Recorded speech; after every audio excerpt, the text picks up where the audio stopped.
ظاہری نے بیان کیا کہ جب ہم سے ابو جمیلہ رضی اللہ عنہ نے حدیث بیان کی تو ہم سعید بن مسیب کے ساتھ تھے۔ بیان کیا کہ ابو جمیلہ نے کہا کہ انہوں نے نبی کریم صلی اللہ علیہ وسلم کی صحبت پائی اور وہ آپ کے ساتھ غزوہ فتح مکہ کے لیے نکلے تھے۔ صحیح بخاری حدیث نمبر 4301۔ ایوب نے کہا کہ مجھ سے ابو قلابہ نے کہا عمرو بن سلمہ رضی اللہ عنہ کی خدمت میں حاضر ہو کر یہ قصہ کیوں نہیں پوچھتے؟ ابو قلابہ نے کہا کہ پھر میں ان کی خدمت میں گیا اور ان سے سوال کیا۔ انہوں نے کہا جاہلیت میں ہمارا قیام ایک چشمے پر تھا جہاں عام راستہ تھا، سوار ہمارے قریب سے گزرتے تو ہم ان سے پوچھتے لوگوں کا کیا خیال ہے، اس شخص کا کیا معاملہ ہے۔ یہ اشارہ نبی کریم صلی اللہ علیہ وسلم کی طرف ہوتا تھا۔ لوگ بتاتے کہ وہ کہتے ہیں کہ اللہ نے انہیں اپنا رسول بنا کر بھیجا ہے اور اللہ ان پر وحی نازل کرتا ہے، یا اللہ نے ان پر وحی نازل کی ہے۔ وہ قرآن کی کوئی آیت سناتے میں وہ فوراً یاد کر لیتا، اس کی باتیں میرے دل کو لگتی تھیں۔ ادھر سارے عرب والے فتح مکہ پر اپنے اسلام کو موقف کیے ہوئے تھے۔ ان کا کہنا یہ تھا کہ اس نبی کو اور اس کی قوم قریش کو نمٹنے دو، اگر وہ ان پر غالب آ گئے تو پھر واقعی وہ سچے نبی ہیں۔ چنانچہ جب مکہ فتح ہو گیا تو ہر قوم نے اسلام لانے میں پہل کی اور میرے والد نے بھی میری قوم کے اسلام میں جلدی کی۔ پھر جب وہ مدینہ سے واپس آئے تو کہا کہ میں خدا کی قسم ایک سچے نبی کے پاس سے آ رہا ہوں۔ انہوں نے فرمایا ہے کہ فلاں نماز اس طرح فلاں وقت پڑھا کرو، اور جب نماز کا وقت ہو جائے تو تم میں سے کوئی ایک شخص اذان دے اور امامت وہ کرے جسے قرآن سب سے زیادہ یاد ہو۔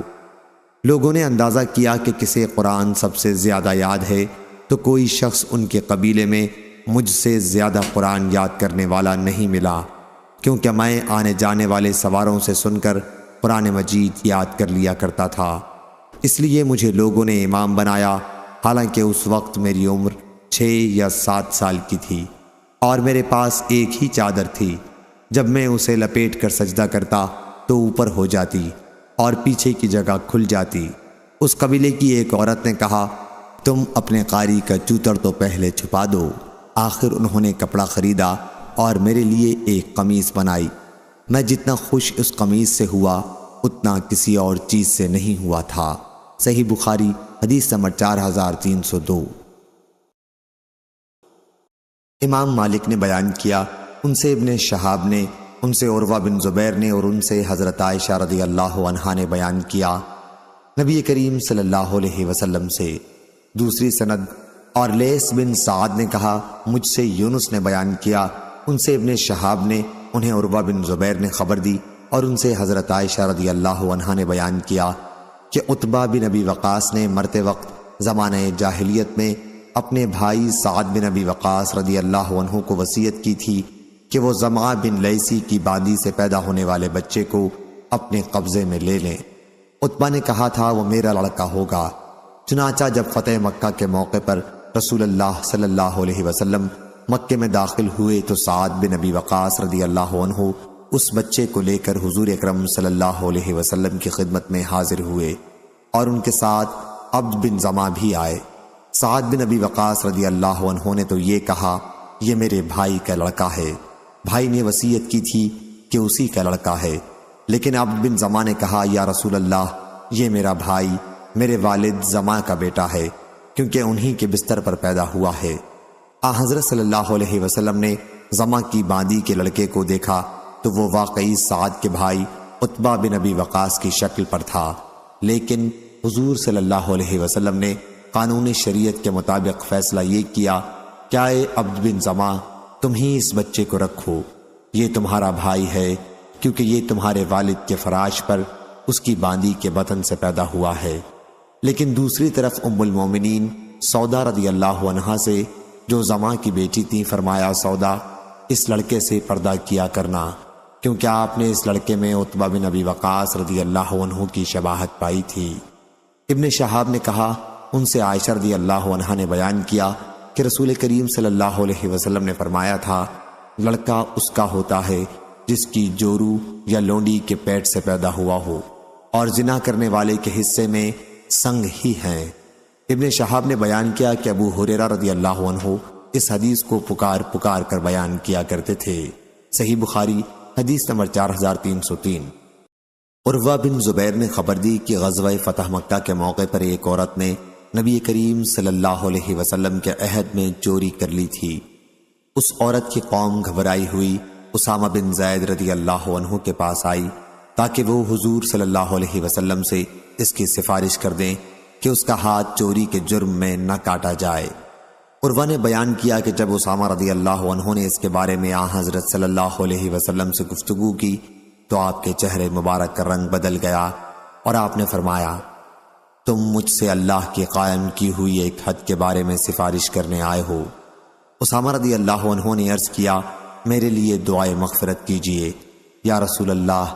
پھر دوپہر کے بعد حضرت صلی اللہ علیہ وسلم نے صحابہ رضی اللہ عنہم کو خطاب کیا، اللہ تعالیٰ کی اس کی شان کے مطابق تعریف کرنے کے بعد فرمایا، اما بعد، تم میں سے پہلے لوگ اس لیے ہلاک ہو گئے کہ اگر ان میں سے کوئی معزز شخص چوری کرتا تو اسے چھوڑ دیتے، لیکن اگر کوئی کمزور چوری کر لیتا تو اس پر حد قائم کرتے، اور اس ذات کی قسم جس کے ہاتھ میں محمد کی جان ہے، اگر فاطمہ بنت محمد بھی چوری کر لے تو میں اس کا ہاتھ کاٹوں گا۔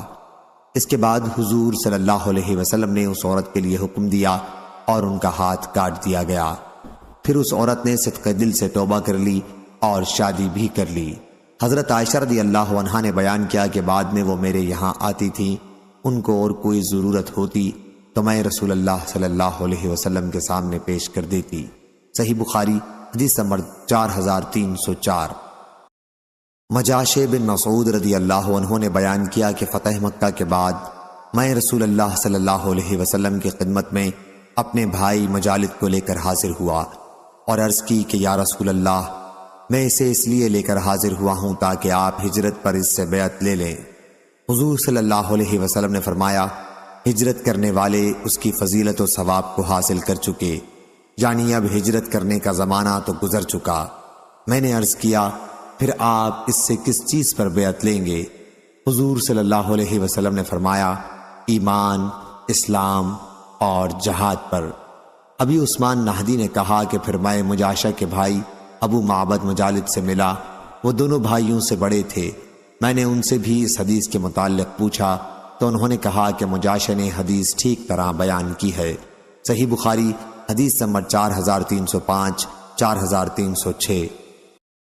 قاسم بن سلیمان نے بیان کیا، ان سے ابو عثمان نہدی نے اور ان سے مجاشع بن مسعود رضی اللہ عنہ نے کہ میں اپنے بھائی ابو معبد رضی اللہ عنہ کو نبی کریم صلی اللہ علیہ وسلم کی خدمت میں آپ سے ہجرت پر بیعت کرانے کے لیے لے گیا۔ حضور صلی اللہ علیہ وسلم نے فرمایا کہ ہجرت کا ثواب تو ہجرت کرنے والوں کے ساتھ ختم ہو چکا، البتہ میں اس سے اسلام اور جہاد پر بیعت لیتا ہوں۔ ابو عثمان نے کہا کہ پھر میں نے ابو معبد رضی اللہ عنہ سے مل کر ان سے ان کے متعلق پوچھا تو انہوں نے کہا کہ مجاشع رضی اللہ عنہ نے ٹھیک بیان کیا، اور خالد حذا نے بھی ابو عثمان سے بیان کیا، ان سے مجاشع رضی اللہ عنہ نے کہ وہ اپنے بھائی مجالد رضی اللہ عنہ کو لے کر آئے تھے۔ پھر حدیث کو آخر تک بیان کیا، اس کو اسماعیل نے وصل کیا ہے۔ صحیح بخاری حدیث نمبر 4307، 4308۔ غندر نے بیان کیا، کہا ہم سے شعبہ نے بیان کیا، ان سے ابو بشر نے اور ان سے مجاہد نے کہ میں نے ابن عمر رضی اللہ عنہ سے عرض کیا کہ میرا ارادہ ہے کہ ملک شام کو ہجرت کر جاؤں۔ فرمایا، اب ہجرت باقی نہیں رہی، جہاد ہی باقی رہ گیا ہے، اس لیے جاؤ اور خود کو پیش کرو، اگر تم نے کچھ پا لیا تو بہتر، ورنہ واپس آ جانا۔ صحیح بخاری حدیث نمبر 4309۔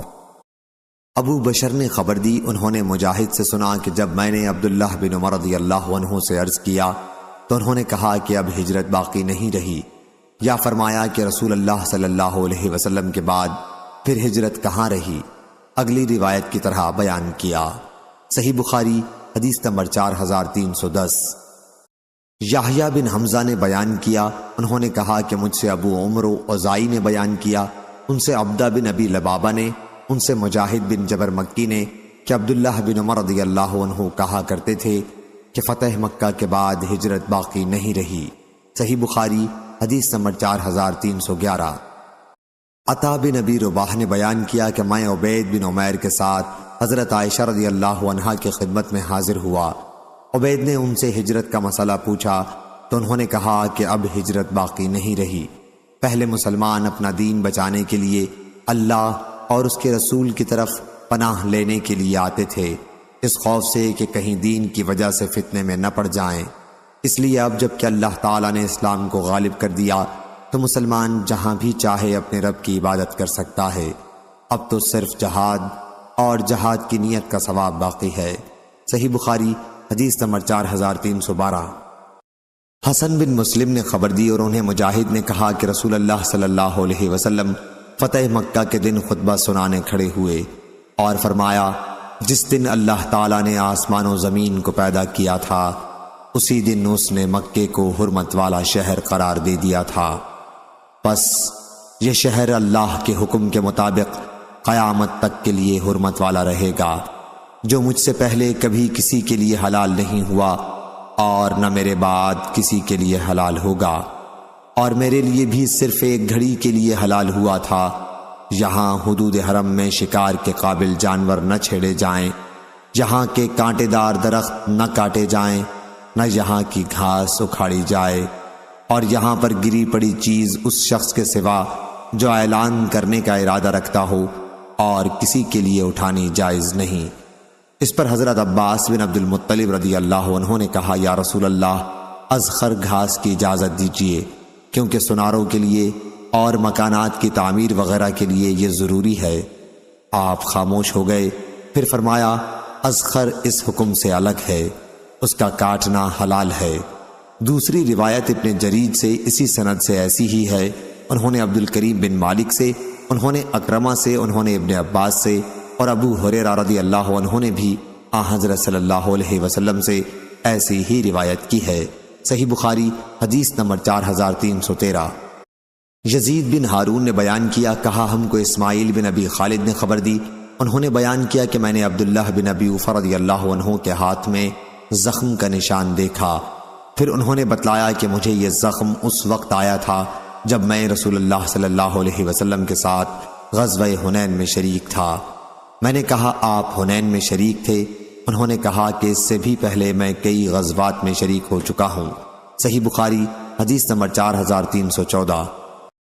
سفیان سوری نے بیان کیا، ان سے ابو اسحاق نے کہا کہ میں نے برا رضی اللہ عنہ سے سنا، ان کے یہاں ایک شخص آیا اور ان سے کہنے لگا کہ اے ابو عمارہ، کیا تم نے حنین کی لڑائی میں پیٹھ پھیر لی تھی؟ انہوں نے کہا، میں اس کی گواہی دیتا ہوں کہ نبی کریم صلی اللہ علیہ وسلم اپنی جگہ سے نہیں ہٹے تھے، البتہ جو لوگ قوم میں جلد باز تھے انہوں نے اپنی جلد بازی کا ثبوت دیا تھا، پس قبیلہ حوازن والوں نے ان پر تیر برسائے۔ ابو سفیان بن حارث رضی اللہ عنہ حضور صلی اللہ علیہ وسلم کے سفید خچر کی لگام تھامے ہوئے تھے اور حضور صلی اللہ علیہ وسلم فرما رہے تھے، میں نبی ہوں، اس میں بالکل جھوٹ نہیں، میں عبد المطلب کی اولاد ہوں۔ صحیح بخاری حدیث نمبر 4315۔ ابو الولید نے بیان کیا، کہا ہم سے شعبہ نے بیان کیا، ان سے ابو اسحاق نے کہ برا بن عازب رضی اللہ عنہ سے پوچھا گیا، میں سن رہا تھا کہ تم لوگوں نے نبی کریم صلی اللہ علیہ وسلم کے ساتھ غزوہ حنین میں پیٹھ پھیر لی تھی۔ انہوں نے کہا، جہاں تک حضور اکرم صلی اللہ علیہ وسلم کا تعلق ہے تو آپ نے پیٹھ نہیں پھیری تھی۔ ہوا یہ تھا کہ حوازن والے بڑے تیر انداز تھے، حضور صلی اللہ علیہ وسلم نے اس موقع پر فرمایا تھا، میں نبی ہوں، اس میں جھوٹ نہیں، میں عبد المطلب کی اولاد ہوں۔ صحیح بخاری حدیث نمبر 4316۔ شعبہ نے بیان کیا، ان سے ابو اسحاق نے، انہوں نے برا رضی اللہ عنہ سے سنا اور ان سے قبیلہ قیس کے ایک آدمی نے پوچھا کہ کیا تم لوگ نبی کریم صلی اللہ علیہ وسلم کو غزوہ حنین میں چھوڑ کر بھاگ نکلے تھے؟ انہوں نے کہا، لیکن حضور اکرم صلی اللہ علیہ وسلم اپنی جگہ سے نہیں ہٹے تھے۔ قبیلہ حوازن کے لوگ تیر انداز تھے، جب ان پر ہم نے حملہ کیا تو وہ پسپا ہو گئے، پھر ہم لوگ مال غنیمت میں لگ گئے، آخر ہمیں ان کے تیروں کا سامنا کرنا پڑا۔ میں نے خود دیکھا تھا کہ حضور اکرم صلی اللہ علیہ وسلم اپنے سفید خچر پر سوار تھے اور حضرت ابو سفیان رضی اللہ عنہ اس کی لگام تھامے ہوئے تھے۔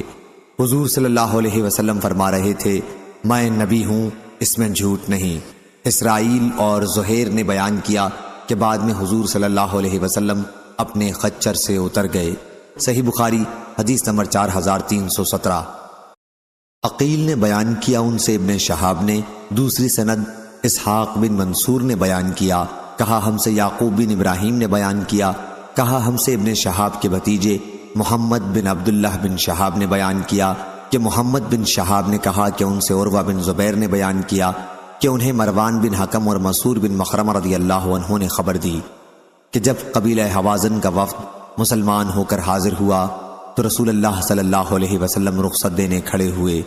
انہوں نے آپ سے یہ درخواست کی کہ ان کا مال اور ان کے قبیلے کے قیدی انہیں واپس دے دیے جائیں۔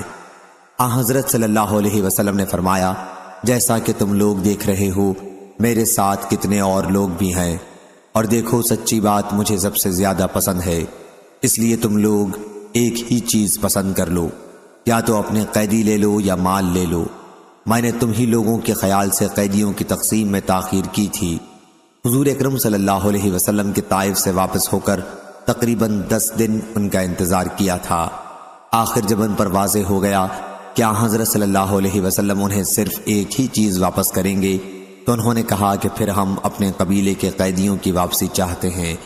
چنانچہ آپ صلی اللہ علیہ وسلم نے مسلمانوں کو خطاب کیا، اللہ تعالیٰ کی اس کی شان کے مطابق ثنا کرنے کے بعد فرمایا، اما بعد، تمہارے بھائی قبیلہ حوازن کے لوگ توبہ کر کے ہمارے پاس آئے ہیں مسلمان ہو کر، اور میری رائے یہ ہے کہ ان کے قیدی انہیں واپس کر دیے جائیں۔ اس لیے جو شخص بلا کسی دنیاوی صلے کے اپنی خوشی سے واپس کرنا چاہے وہ واپس کر دے، یہ بہتر ہے، اور جو لوگ اپنا حصہ نہ چھوڑنا چاہتے ہوں ان کا حق قائم رہے گا۔ وہ یوں کر لیں کہ اس کے بعد جو سب سے پہلے غنیمت اللہ تعالی ہمیں عنایت فرمائے گا اس میں سے ہم انہیں اس کے بدلے میں دے دیں گے، تو وہ ان کے قیدی واپس کر دیں۔ تمام صحابہ رضی اللہ عنہم نے کہا، یا رسول اللہ، ہم خوشی سے بلا کسی بدلے کے واپس کرنا چاہتے ہیں، لیکن حضور صلی اللہ علیہ وسلم نے فرمایا، اس طرح ہمیں اس کا علم نہیں ہوا کہ کس نے اپنی خوشی سے واپس کیا ہے اور کس نے نہیں، اس لیے سب لوگ جائیں اور تمہارے چودھری لوگ تمہارا فیصلہ ہمارے پاس لائیں۔ چنانچہ سب واپس آ گئے اور ان کے چودھریوں نے ان سے گفتگو کی۔ پھر وہ حضور صلی اللہ علیہ وسلم کی خدمت میں حاضر ہوئے اور عرض کیا کہ سب نے خوشی اور فراخ دلی کے ساتھ اجازت دے دی ہے۔ ابن عباس رضی اللہ عنہ نے کہا، یہی ہے وہ حدیث جو مجھے قبیلہ حوازن کے قیدیوں کے متعلق پہنچی ہے۔ صحیح بخاری حدیث نمبر 4318، 4319۔ حماد بن زید نے بیان کیا، ان سے ایوب نے، ان سے نافع نے کہ عمر رضی اللہ عنہ نے عرض کیا، یا رسول اللہ، دوسری سند، اور مجھ سے محمد ابن مقاتل نے بیان کیا، کہا ہم کو عبداللہ بن مبارک نے خبر دی، انہیں معمر نے خبر دی، انہیں ایوب نے، انہیں نافع نے، اور ان سے ابن عمر رضی اللہ عنہ نے بیان کیا کہ جب ہم غزوہ حنین سے واپس ہو رہے تو عمر رضی اللہ عنہ نے نبی کریم صلی اللہ علیہ وسلم سے اپنی ایک نظر کے متعلق پوچھا جو انہوں نے زمانہ جاہلیت میں اعتکاف کی مانی تھی، اور حضور صلی اللہ علیہ وسلم نے انہیں اسے پوری کرنے کا حکم دیا۔ اور بعض احمد بن عبدہ ضبی نے حماد سے بیان کیا، ان سے ایوب نے، ان سے نافع نے، اور ان سے ابن عمر رضی اللہ عنہ نے، اور اس روایت کو جریر بن حازم اور حماد بن سلمہ نے ایوب سے بیان کیا، ان سے نافع نے، ان سے ابن عمر رضی اللہ عنہ نے نبی کریم صلی اللہ علیہ وسلم سے۔ صحیح بخاری حدیث نمبر 4320۔ قتادہ کے مولا ابو محمد نے اور ان سے ابو قتادہ رضی اللہ عنہ نے بیان کیا کہ غزوہ حنین کے لیے ہم نبی کریم صلی اللہ علیہ وسلم کے ساتھ نکلے۔ جب جنگ ہوئی تو مسلمان ذرا ڈگمگا گئے، یعنی آگے پیچھے ہو گئے۔ میں نے دیکھا کہ ایک مشرک ایک مسلمان کے اوپر غالب ہو رہا ہے، میں نے پیچھے سے اس کی گردن پر تلوار ماری اور اس کی ذرا کاٹ ڈالی۔ اب وہ مجھ پر پلٹ پڑا اور مجھے اتنی زور سے بھینچا کہ موت کی تصویر میری آنکھوں میں پھر گئی۔ آخر وہ مر گیا اور مجھے چھوڑ دیا۔ پھر میری ملاقات عمر رضی اللہ عنہ سے ہوئی۔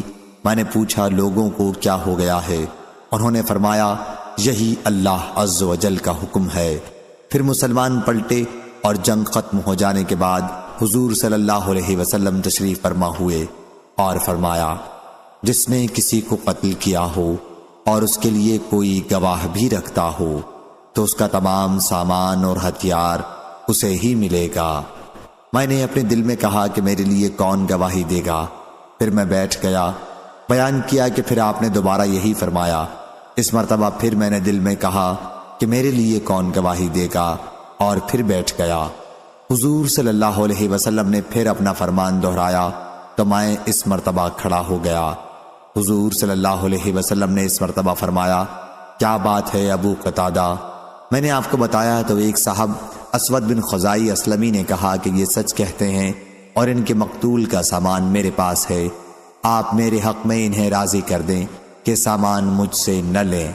اس پر ابو بکر رضی اللہ عنہ نے فرمایا، نہیں، خدا کی قسم، اللہ کے شیروں میں سے ایک شیر جو اللہ اور اس کے رسول صلی اللہ علیہ وسلم کی طرف سے لڑتا ہے، پھر حضور صلی اللہ علیہ وسلم اس کا حق تمہیں ہرگز نہیں دے سکتے۔ حضور صلی اللہ علیہ وسلم نے فرمایا کہ سچ کہا، تم سامان ابو قتادہ رضی اللہ عنہ کو دے دو۔ انہوں نے سامان مجھے دے دیا۔ میں نے اس سامان سے قبیلہ سلمہ کے محلے میں ایک باغ خریدا۔ اسلام کے بعد یہ میرا پہلا مال تھا جسے میں نے حاصل کیا تھا۔ صحیح بخاری حدیث نمبر 4321۔ ابو قتادہ رضی اللہ عنہ کے مولا ابو محمد نے بیان کیا، غزوہ حنین کے دن میں نے ایک مسلمان کو دیکھا کہ ایک مشرک سے لڑ رہا تھا اور ایک دوسرا مشرک پیچھے سے مسلمان کو قتل کرنے کی گھات میں تھا۔ پہلے تو میں اسی کی طرف بڑھا، اس نے اپنا ہاتھ مجھے مارنے کے لیے اٹھایا تو میں نے اس کے ہاتھ پر وار کر کے کاٹ دیا۔ اس کے بعد وہ مجھ سے چمٹ گیا اور اتنی زور سے مجھے بھینچا کہ میں ڈر گیا۔ آخر اس نے مجھے چھوڑ دیا اور ڈھیلا پڑ گیا۔ میں نے اسے دھکا دے کر قتل کر دیا اور مسلمان بھاگ نکلے اور میں بھی ان کے ساتھ بھاگ پڑا۔ لوگوں میں عمر بن خطاب رضی اللہ عنہ نظر آئے تو میں نے ان سے پوچھا، لوگ کیوں بھاگ رہے ہیں؟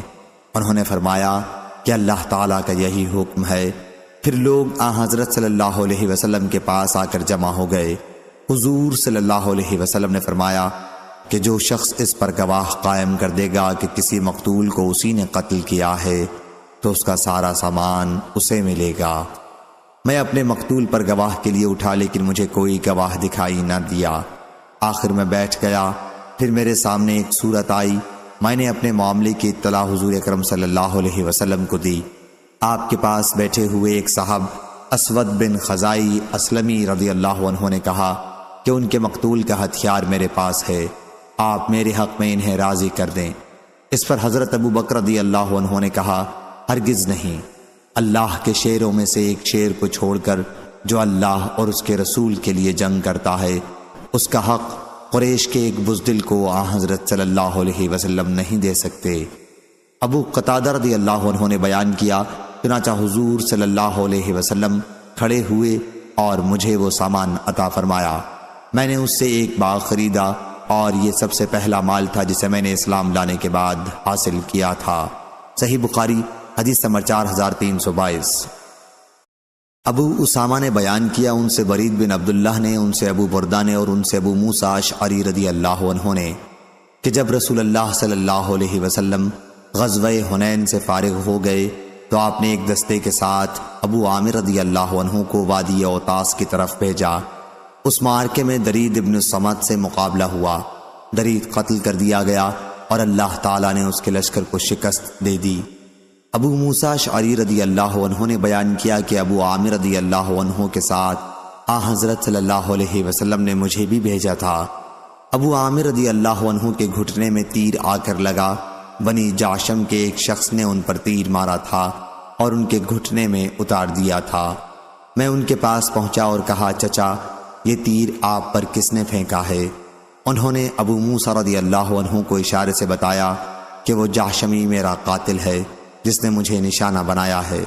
میں اس کی طرف لپکا اور اس کے قریب پہنچ گیا، لیکن جب اس نے مجھے دیکھا تو وہ بھاگ پڑا۔ میں نے اس کا پیچھا کیا اور میں یہ کہتا جاتا تھا، تجھے شرم نہیں آتی؟ تجھ سے مقابلہ نہیں کیا جاتا۔ آخر وہ رک گیا اور ہم نے ایک دوسرے پر تلوار سے وار کیا۔ میں نے اسے قتل کر دیا اور ابو عامر رضی اللہ عنہ سے جا کر کہا کہ اللہ نے آپ کے قاتل کو قتل کروا دیا۔ انہوں نے فرمایا کہ میرے گھٹنے میں سے تیر نکال لے۔ میں نے نکال دیا تو اس سے پانی جاری ہو گیا۔ پھر انہوں نے فرمایا، بھتیجے، حضور اکرم صلی اللہ علیہ وسلم کو میرا سلام پہنچانا اور عرض کرنا کہ میرے لیے مغفرت کی دعا فرمائیں۔ ابو عامر رضی اللہ عنہ نے لوگوں پر مجھے اپنا نائب بنا دیا۔ اس کے بعد وہ تھوڑی دیر اور زندہ رہے اور شہادت پائی۔ میں واپس ہوا اور حضور اکرم صلی اللہ علیہ وسلم کی خدمت میں پہنچا۔ آپ اپنے گھر میں بانوں کی ایک چارپائی پر تشریف رکھتے تھے۔ اس پر کوئی بستر بچھا ہوا نہیں تھا اور بانوں کے نشانات آپ کی پیٹھ اور پہلو پر پڑ گئے تھے۔ میں نے آپ سے اپنے اور ابو عامر رضی اللہ عنہ کے واقعات بیان کیے اور یہ کہ انہوں نے دعائے مغفرت کے لیے درخواست کی ہے۔ حضرت صلی اللہ علیہ وسلم نے پانی طلب فرمایا اور وضو کیا، پھر ہاتھ اٹھا کر دعا کی، اے اللہ عبید ابو عامر رضی اللہ عنہ کی مغفرت فرما۔ میں نے آپ کی بغل میں سفیدی جب آپ دعا کر رہے تھے دیکھی۔ پھر حضور صلی اللہ علیہ وسلم نے دعا کی، اے اللہ قیامت کے دن ابو عامر رضی اللہ عنہ کو اپنی بہت سی مخلوق سے بلند تر درجہ عطا فرمائیو۔ میں نے عرض کیا، اور میرے لیے بھی اللہ سے مغفرت کی دعا فرما دیجئے۔ حضور صلی اللہ علیہ وسلم نے دعا کی، اے اللہ عبداللہ ابن قیس ابو موسیٰ کے گناہوں کو بھی معاف فرما اور قیامت کے دن اچھا مقام عطا فرمائیو۔ اور ابو بردہ نے بیان کیا کہ ایک دعا ابو عامر رضی اللہ عنہ کے لیے تھی اور دوسری ابو موسیٰ رضی اللہ عنہ کے لیے۔ صحیح بخاری حدیث نمبر 4323۔ ہشام بن عروہ نے بیان کیا، ان سے ان کے والد نے، ان سے زینب بنت ابی سلمہ نے اور ان سے ان کی والدہ ام المومنین ام سلمہ رضی اللہ عنہا نے کہ نبی کریم صلی اللہ علیہ وسلم میرے یہاں تشریف لائے تو میرے پاس ایک مخنث بیٹھا ہوا تھا۔ پھر حضرت صلی اللہ علیہ وسلم نے سنا کہ وہ عبداللہ بن امیہ سے کہہ رہا تھا، کیا اے عبداللہ دیکھو اگر کل اللہ تعالیٰ نے طائف کی فتح تمہیں عنایت فرمائی تو غیلان بن سلمہ کی بیٹی بادیہ نامی کو لے لینا۔ وہ جب سامنے آتی ہے تو پیٹ پر 4 بل اور پیٹھ موڑ کر جاتی ہے تو 8 بل دکھائی دیتے ہیں، یعنی بہت موٹی تازی عورت ہے۔ اس لیے حضرت صلی اللہ علیہ وسلم نے فرمایا، یہ شخص اب تمہارے گھر میں نہ آیا کرے۔ ابن عینہ نے بیان کیا کہ ابن جریج نے کہا اس مخنث کا نام حیث تھا۔ ہم سے محمود نے کہا، ان سے ابو اسامہ نے بیان کیا، ان سے ہشام نے اسی طرح بیان کیا اور یہ اضافہ کیا کہ حضور صلی اللہ علیہ وسلم اس وقت طائف کا محاصرہ کیے ہوئے تھے۔ صحیح بخاری حدیث نمبر 4324۔ سفیان بن عینہ نے بیان کیا، ان سے عمرو بن دینار نے، ان سے ابو العباس نابینا شاعر نے اور ان سے عبداللہ بن عمر رضی اللہ عنہ نے، انہوں نے بیان کیا کہ جب رسول اللہ صلی اللہ علیہ وسلم نے طائف کا محاصرہ کیا تو دشمن کا کچھ بھی نقصان نہیں کیا۔ آخر آپ نے فرمایا کہ اب انشاءاللہ ہم واپس ہو جائیں گے۔ مسلمانوں کے لیے ناکام لوٹنا بڑا شاق گزرا۔ انہوں نے کہا کہ واہ، بغیر فتح کے ہم واپس چلے جائیں۔ راوی نے ایک مرتبہ نذهب کے بجائے نقفل کا لفظ استعمال کیا، یعنی ہم لوٹ جائیں اور طائف کو فتح نہ کریں، یہ کیوں کر ہو سکتا ہے؟ اس پر حضرت صلی اللہ علیہ وسلم نے فرمایا کہ پھر صبح سویرے میدان میں جنگ کے لیے آ جاؤ۔ صحابہ صبح سویرے ہی آ گئے، لیکن ان کی بڑی تعداد زخمی ہو گئی۔ اب پھر حضرت صلی اللہ علیہ وسلم نے فرمایا کہ انشاءاللہ ہم کل واپس چلیں گے۔ صحابہ رضی اللہ عنہ نے اسے بہت پسند کیا۔ حضرت صلی اللہ علیہ وسلم اس پر ہنس پڑے اور سفیان رضی اللہ عنہ نے ایک مرتبہ بیان کیا کہ حضرت صلی اللہ علیہ وسلم مسکرا دیے۔ بیان کیا کہ حمیدی نے کہا کہ ہم سے سفیان نے یہ پوری خبر بیان کی۔ صحیح بخاری حدیث نمبر 4325۔ عاصم بن سلیمان نے بیان کیا، انہوں نے ابو عثمان نہدی سے سنا، کہا میں نے سعد بن ابی وقاص رضی اللہ عنہ سے سنا، جنہوں نے سب سے پہلے اللہ کے راستے میں تیر چلایا تھا، اور ابو بکر رضی اللہ عنہ سے جو طائف کے قلعے پر چند مسلمانوں کے ساتھ چڑھے تھے اور اس طرح نبی کریم صلی اللہ علیہ وسلم کی خدمت میں حاضر ہوئے تھے۔ ان دونوں صحابیوں نے بیان کیا کہ ہم نے حضور اکرم صلی اللہ علیہ وسلم سے سنا، آپ فرما رہے تھے کہ جو شخص جانتے ہوئے اپنے باپ کے سوا کسی دوسرے کی طرف اپنے آپ کو منسوب کرے تو اس پر جنت حرام ہے۔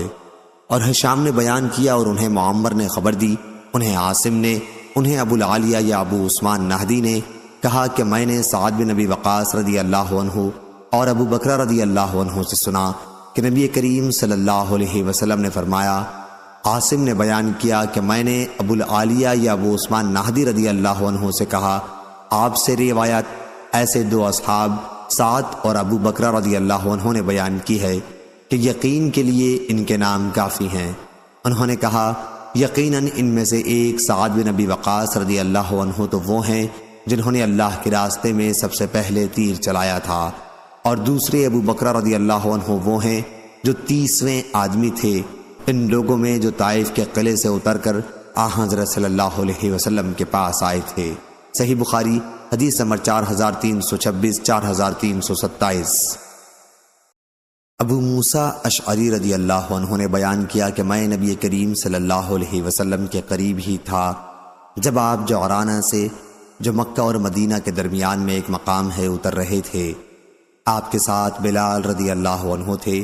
اسی عرصے میں حضرت صلی اللہ علیہ وسلم کے پاس ایک بدوی آیا اور کہنے لگا کہ آپ نے جو مجھ سے وعدہ کیا ہے اسے پورا کیوں نہیں کرتے؟ حضور صلی اللہ علیہ وسلم نے فرمایا کہ تمہیں بشارت ہو۔ اس پر وہ بدوی بولا، بشارت تو آپ مجھے بہت دے چکے۔ پھر حضور صلی اللہ علیہ وسلم نے چہرہ مبارک ابو موسیٰ اور بلال کی طرف پھیرا، کہا پھر آپ بہت غصے میں معلوم ہو رہے تھے۔ آپ نے فرمایا، اس نے بشارت واپس کر دی، اب تم دونوں اسے قبول کر لو۔ ان دونوں حضرات نے عرض کیا، ہم نے قبول کیا۔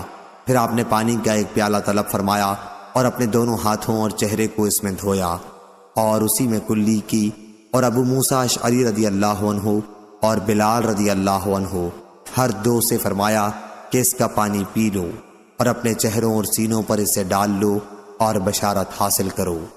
ان دونوں نے پیالہ لے لیا اور ہدایت کے مطابق عمل کیا۔ پردے کے پیچھے سے ام سلمہ رضی اللہ عنہا نے بھی کہا کہ اپنی ماں کے لیے بھی کچھ چھوڑ دینا، چنانچہ ان ہر دو نے ان کے لیے ایک حصہ چھوڑ دیا۔ صحیح بخاری حدیث نمبر 4328۔ صفوان بن یعلی بن امیہ نے خبر دی کہ یعلی نے کہا، کاش میں رسول اللہ صلی اللہ علیہ وسلم کو اس وقت دیکھ سکتا جب آپ پر وحی نازل ہوتی ہے۔ بیان کیا کہ حضور اکرم صلی اللہ علیہ وسلم جعرانہ میں ٹھہرے ہوئے تھے۔ آپ کے لیے ایک کپڑے سے سایہ کر دیا گیا تھا اور اس میں چند صحابہ رضی اللہ عنہم بھی آپ کے ساتھ موجود تھے۔ اتنے میں ایک اعرابی آئے، وہ ایک جبہ پہنے ہوئے تھے، خوشبو میں بسا ہوا۔ انہوں نے عرض کیا، یا رسول اللہ، ایک ایسے شخص کے بارے میں آپ کا کیا حکم ہے جو اپنے جبے میں خوشبو لگانے کے بعد عمرے کا احرام باندھے؟ فوراً ہی عمر رضی اللہ عنہ نے یعلی رضی اللہ عنہ کو آنے کے لیے ہاتھ سے اشارہ کیا۔ یعلی رضی اللہ عنہ حاضر ہو گئے اور اپنا سر حضرت صلی اللہ علیہ وسلم کو دیکھنے کے لیے اندر کیا۔ نزول وحی کی کیفیت سے حضرت صلی اللہ علیہ وسلم کا چہرہ مبارک سرخ ہو رہا تھا اور زور زور سے سانس چل رہا تھا۔ تھوڑی دیر تک یہی کیفیت رہی، پھر ختم ہو گئی تو آپ نے دریافت فرمایا کہ ابھی عمرے کے متعلق جس نے سوال کیا تھا وہ کہاں ہے؟ انہیں تلاش کر کے لایا گیا تو آپ نے فرمایا کہ جو خوشبو تم نے لگا رکھی ہے اسے 3 مرتبہ دھو لو اور جبہ اتار دو اور پھر عمرے میں وہی کام کرو جو حج میں کرتے ہو۔ صحیح بخاری حدیث نمبر 4329۔ عبداللہ بن زید بن عاصم رضی اللہ عنہ نے بیان کیا کہ غزوہ حنین کے موقع پر اللہ تعالیٰ نے اپنے رسول کو جو غنیمت دی تھی، آپ نے اس کی تقسیم کمزور ایمان کے لوگوں میں جو فتح مکہ کے بعد ایمان لائے تھے کر دی، اور انصار کو اس میں سے کچھ نہیں دیا۔ اس کا انہیں کچھ ملال ہوا کہ وہ مال جو حضرت صلی اللہ علیہ وسلم نے دوسروں کو دیا انہیں کیوں نہیں دیا۔ آپ نے اس کے بعد انہیں خطاب کیا اور فرمایا، اے انصاریو، کیا میں نے تمہیں گمراہ نہیں پایا تھا؟ پھر تم کو میرے ذریعے اللہ تعالیٰ نے ہدایت نصیب کی اور تم میں آپس میں دشمنی اور نا اتفاقی تھی، تو اللہ تعالیٰ نے میرے ذریعے تم میں باہم الفت پیدا کی، اور تم محتاج تھے، اللہ تعالیٰ نے میرے ذریعے غنی کیا۔ آپ کے ایک ایک جملے پر انصار کہتے جاتے تھے کہ اللہ اور اس کے رسول کے ہم سب سے زیادہ احسان مند ہیں۔ حضور صلی اللہ علیہ وسلم نے فرمایا کہ میری باتوں کا جواب دینے سے تمہیں کیا چیز مانے رہی؟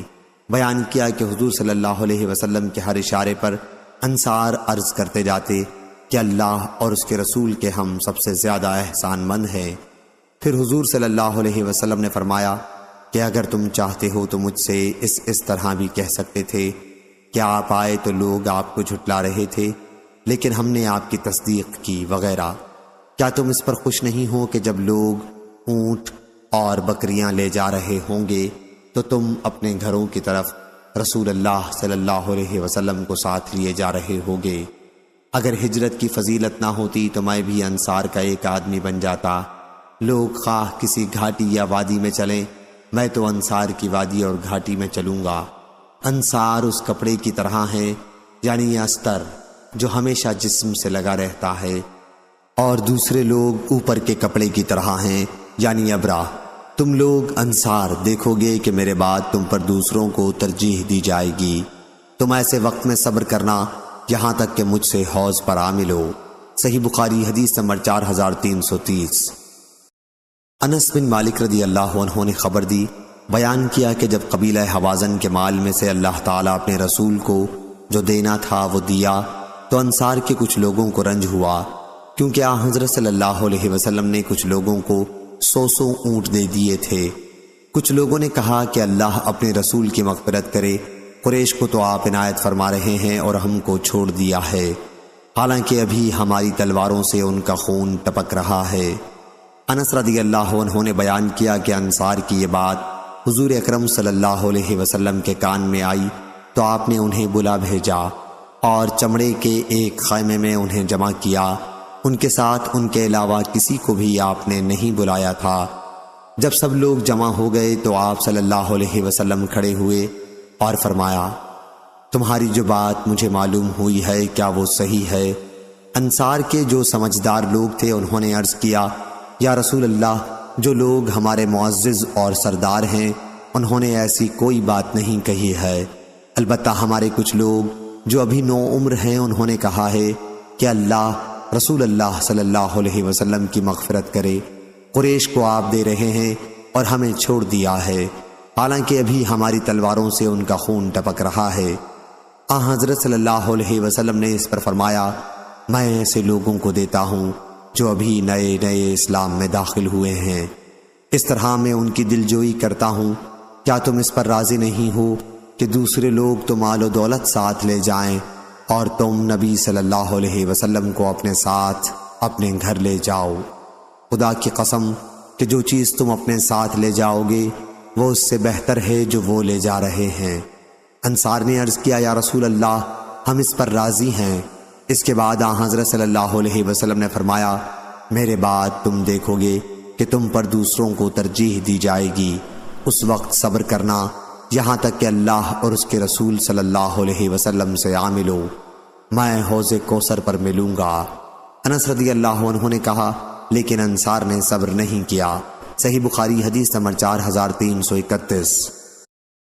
انس بن مالک رضی اللہ عنہ نے بیان کیا کہ فتح مکہ کے زمانے میں حضرت صلی اللہ علیہ وسلم نے قریش میں حنین کی غنیمت کی تقسیم کر دی۔ انصار رضی اللہ عنہم اس سے اور رنجیدہ ہوئے۔ آپ نے فرمایا، کیا تم اس پر راضی نہیں ہو کہ دوسرے لوگ دنیا اپنے ساتھ لے جائیں اور تم اپنے ساتھ رسول اللہ صلی اللہ علیہ وسلم کو لے جاؤ؟ انصار نے عرض کیا کہ ہم اس پر خوش ہیں۔ حضور صلی اللہ علیہ وسلم نے فرمایا کہ لوگ دوسرے کسی وادی یا گھاٹی میں چلیں تو میں انصار کی وادی یا گھاٹی میں چلوں گا۔ صحیح بخاری حدیث نمبر 4332۔ انس رضی اللہ عنہ نے بیان کیا کہ غزوہ حنین میں جب قبیلہ حوازن سے جنگ شروع ہوئی تو نبی کریم صلی اللہ علیہ وسلم کے ساتھ 10,000 فوج تھی۔ قریش کے وہ لوگ بھی ساتھ تھے جنہیں فتح مکہ کے بعد حضرت صلی اللہ علیہ وسلم نے چھوڑ دیا تھا۔ پھر سب نے پیٹھ پھیر لی۔ حضور صلی اللہ علیہ وسلم نے پکارا، اے انصاریو! انہوں نے جواب دیا کہ ہم حاضر ہیں۔ یا رسول اللہ صلی اللہ علیہ وسلم، آپ کے ہر حکم کی تکمیل کے لیے ہم حاضر ہیں، ہم آپ کے سامنے ہیں۔ پھر حضور صلی اللہ علیہ وسلم اپنی سواری سے اتر گئے اور فرمایا کہ میں اللہ کا بندہ اور اس کا رسول ہوں۔ پھر مشرکین کو ہار ہو گئی۔ جن لوگوں کو حضور صلی اللہ علیہ وسلم نے فتح مکہ کے بعد چھوڑ دیا تھا اور مہاجرین کو حضرت صلی اللہ علیہ وسلم نے دیا، لیکن انصار کو کچھ نہیں دیا۔ اس پر انصار رضی اللہ عنہم نے اپنے غم کا اظہار کیا تو آپ نے انہیں بلایا اور ایک خیمے میں جمع کیا، پھر فرمایا کہ تم اس پر راضی نہیں ہو کہ دوسرے لوگ بکری اور اونٹ اپنے ساتھ لے جائیں اور تم رسول اللہ صلی اللہ علیہ وسلم کو اپنے ساتھ لے جاؤ۔ حضرت صلی اللہ علیہ وسلم نے فرمایا اگر لوگ کسی وادی یا گھاٹی میں چلیں اور انصار دوسری گھاٹی میں چلیں تو میں انصار کی گھاٹی میں چلنا پسند کروں گا۔ صحیح بخاری حدیث نمبر 4333۔ انس بن مالک رضی اللہ عنہ نے بیان کیا کہ نبی کریم صلی اللہ علیہ وسلم نے انصار کے کچھ لوگوں کو جمع کیا اور فرمایا کہ قریش کے کفر کا اور ان کی بربادیوں کا زمانہ قریب کا ہے، میرا مقصد صرف ان کی دلجوئی اور تالیف قلب تھا، کیا تم اس پر راضی اور خوش نہیں ہو کہ لوگ دنیا لے کر اپنے ساتھ جائیں اور تم اللہ کے رسول اللہ صلی اللہ علیہ وسلم کو اپنے گھر لے جاؤ؟ سب انصاری بولے کیوں نہیں، ہم اسی پر راضی ہیں۔ حضور صلی اللہ علیہ وسلم نے فرمایا اگر دوسرے لوگ کسی وادی میں چلیں اور انصار کسی اور گھاٹی میں چلیں تو میں انصار کی وادی یا گھاٹی میں چلوں گا۔ صحیح بخاری حدیث نمبر 4334۔ سفیان ثوری نے بیان کیا، ان سے عامش نے، ان سے ابو وائل نے اور ان سے عبداللہ بن مسعود رضی اللہ عنہ نے کہ جب رسول اللہ صلی اللہ علیہ وسلم حنین کے مال غنیمت کی تقسیم کر رہے تھے تو انصار کے ایک شخص نے جو منافق تھا کہا کہ اس تقسیم میں اللہ کی خوشنودی کا کوئی خیال نہیں رکھا گیا ہے۔ میں نے رسول اکرم صلی اللہ علیہ وسلم کی خدمت میں حاضر ہو کر آپ کو اس بدگو کی اطلاع دی تو آپ کے چہرے مبارک کا رنگ بدل گیا۔ پھر آپ نے فرمایا اللہ تعالیٰ موسیٰ علیہ السلام پر رحم فرمائے، انہیں اس سے بھی زیادہ دکھ پہنچایا گیا تھا، پس انہوں نے صبر کیا۔ صحیح بخاری حدیث نمبر 4335۔ جریر نے بیان کیا، ان سے منصور نے، ان سے ابو وائل نے اور ان سے عبداللہ بن مسعود رضی اللہ عنہ نے کہ غزوہ حنین کے موقع پر رسول اللہ صلی اللہ علیہ وسلم نے چند لوگوں کو بہت بہت جانور دیے، چنانچہ اقرا بن حابس کو جن کا دل بہلانا منظور تھا 100 اونٹ دیے، عینہ بن حسن فزاری کو بھی اتنے ہی دیے اور اسی طرح دوسرے اشراف عرب کو دیا۔ اس پر ایک شخص نے کہا کہ اس تقسیم میں اللہ کی رضا کا کوئی خیال نہیں کیا گیا۔ ابن مسعود رضی اللہ عنہ نے بیان کیا کہ میں نے کہا کہ میں اس کی خبر رسول اللہ صلی اللہ علیہ وسلم کو کروں گا۔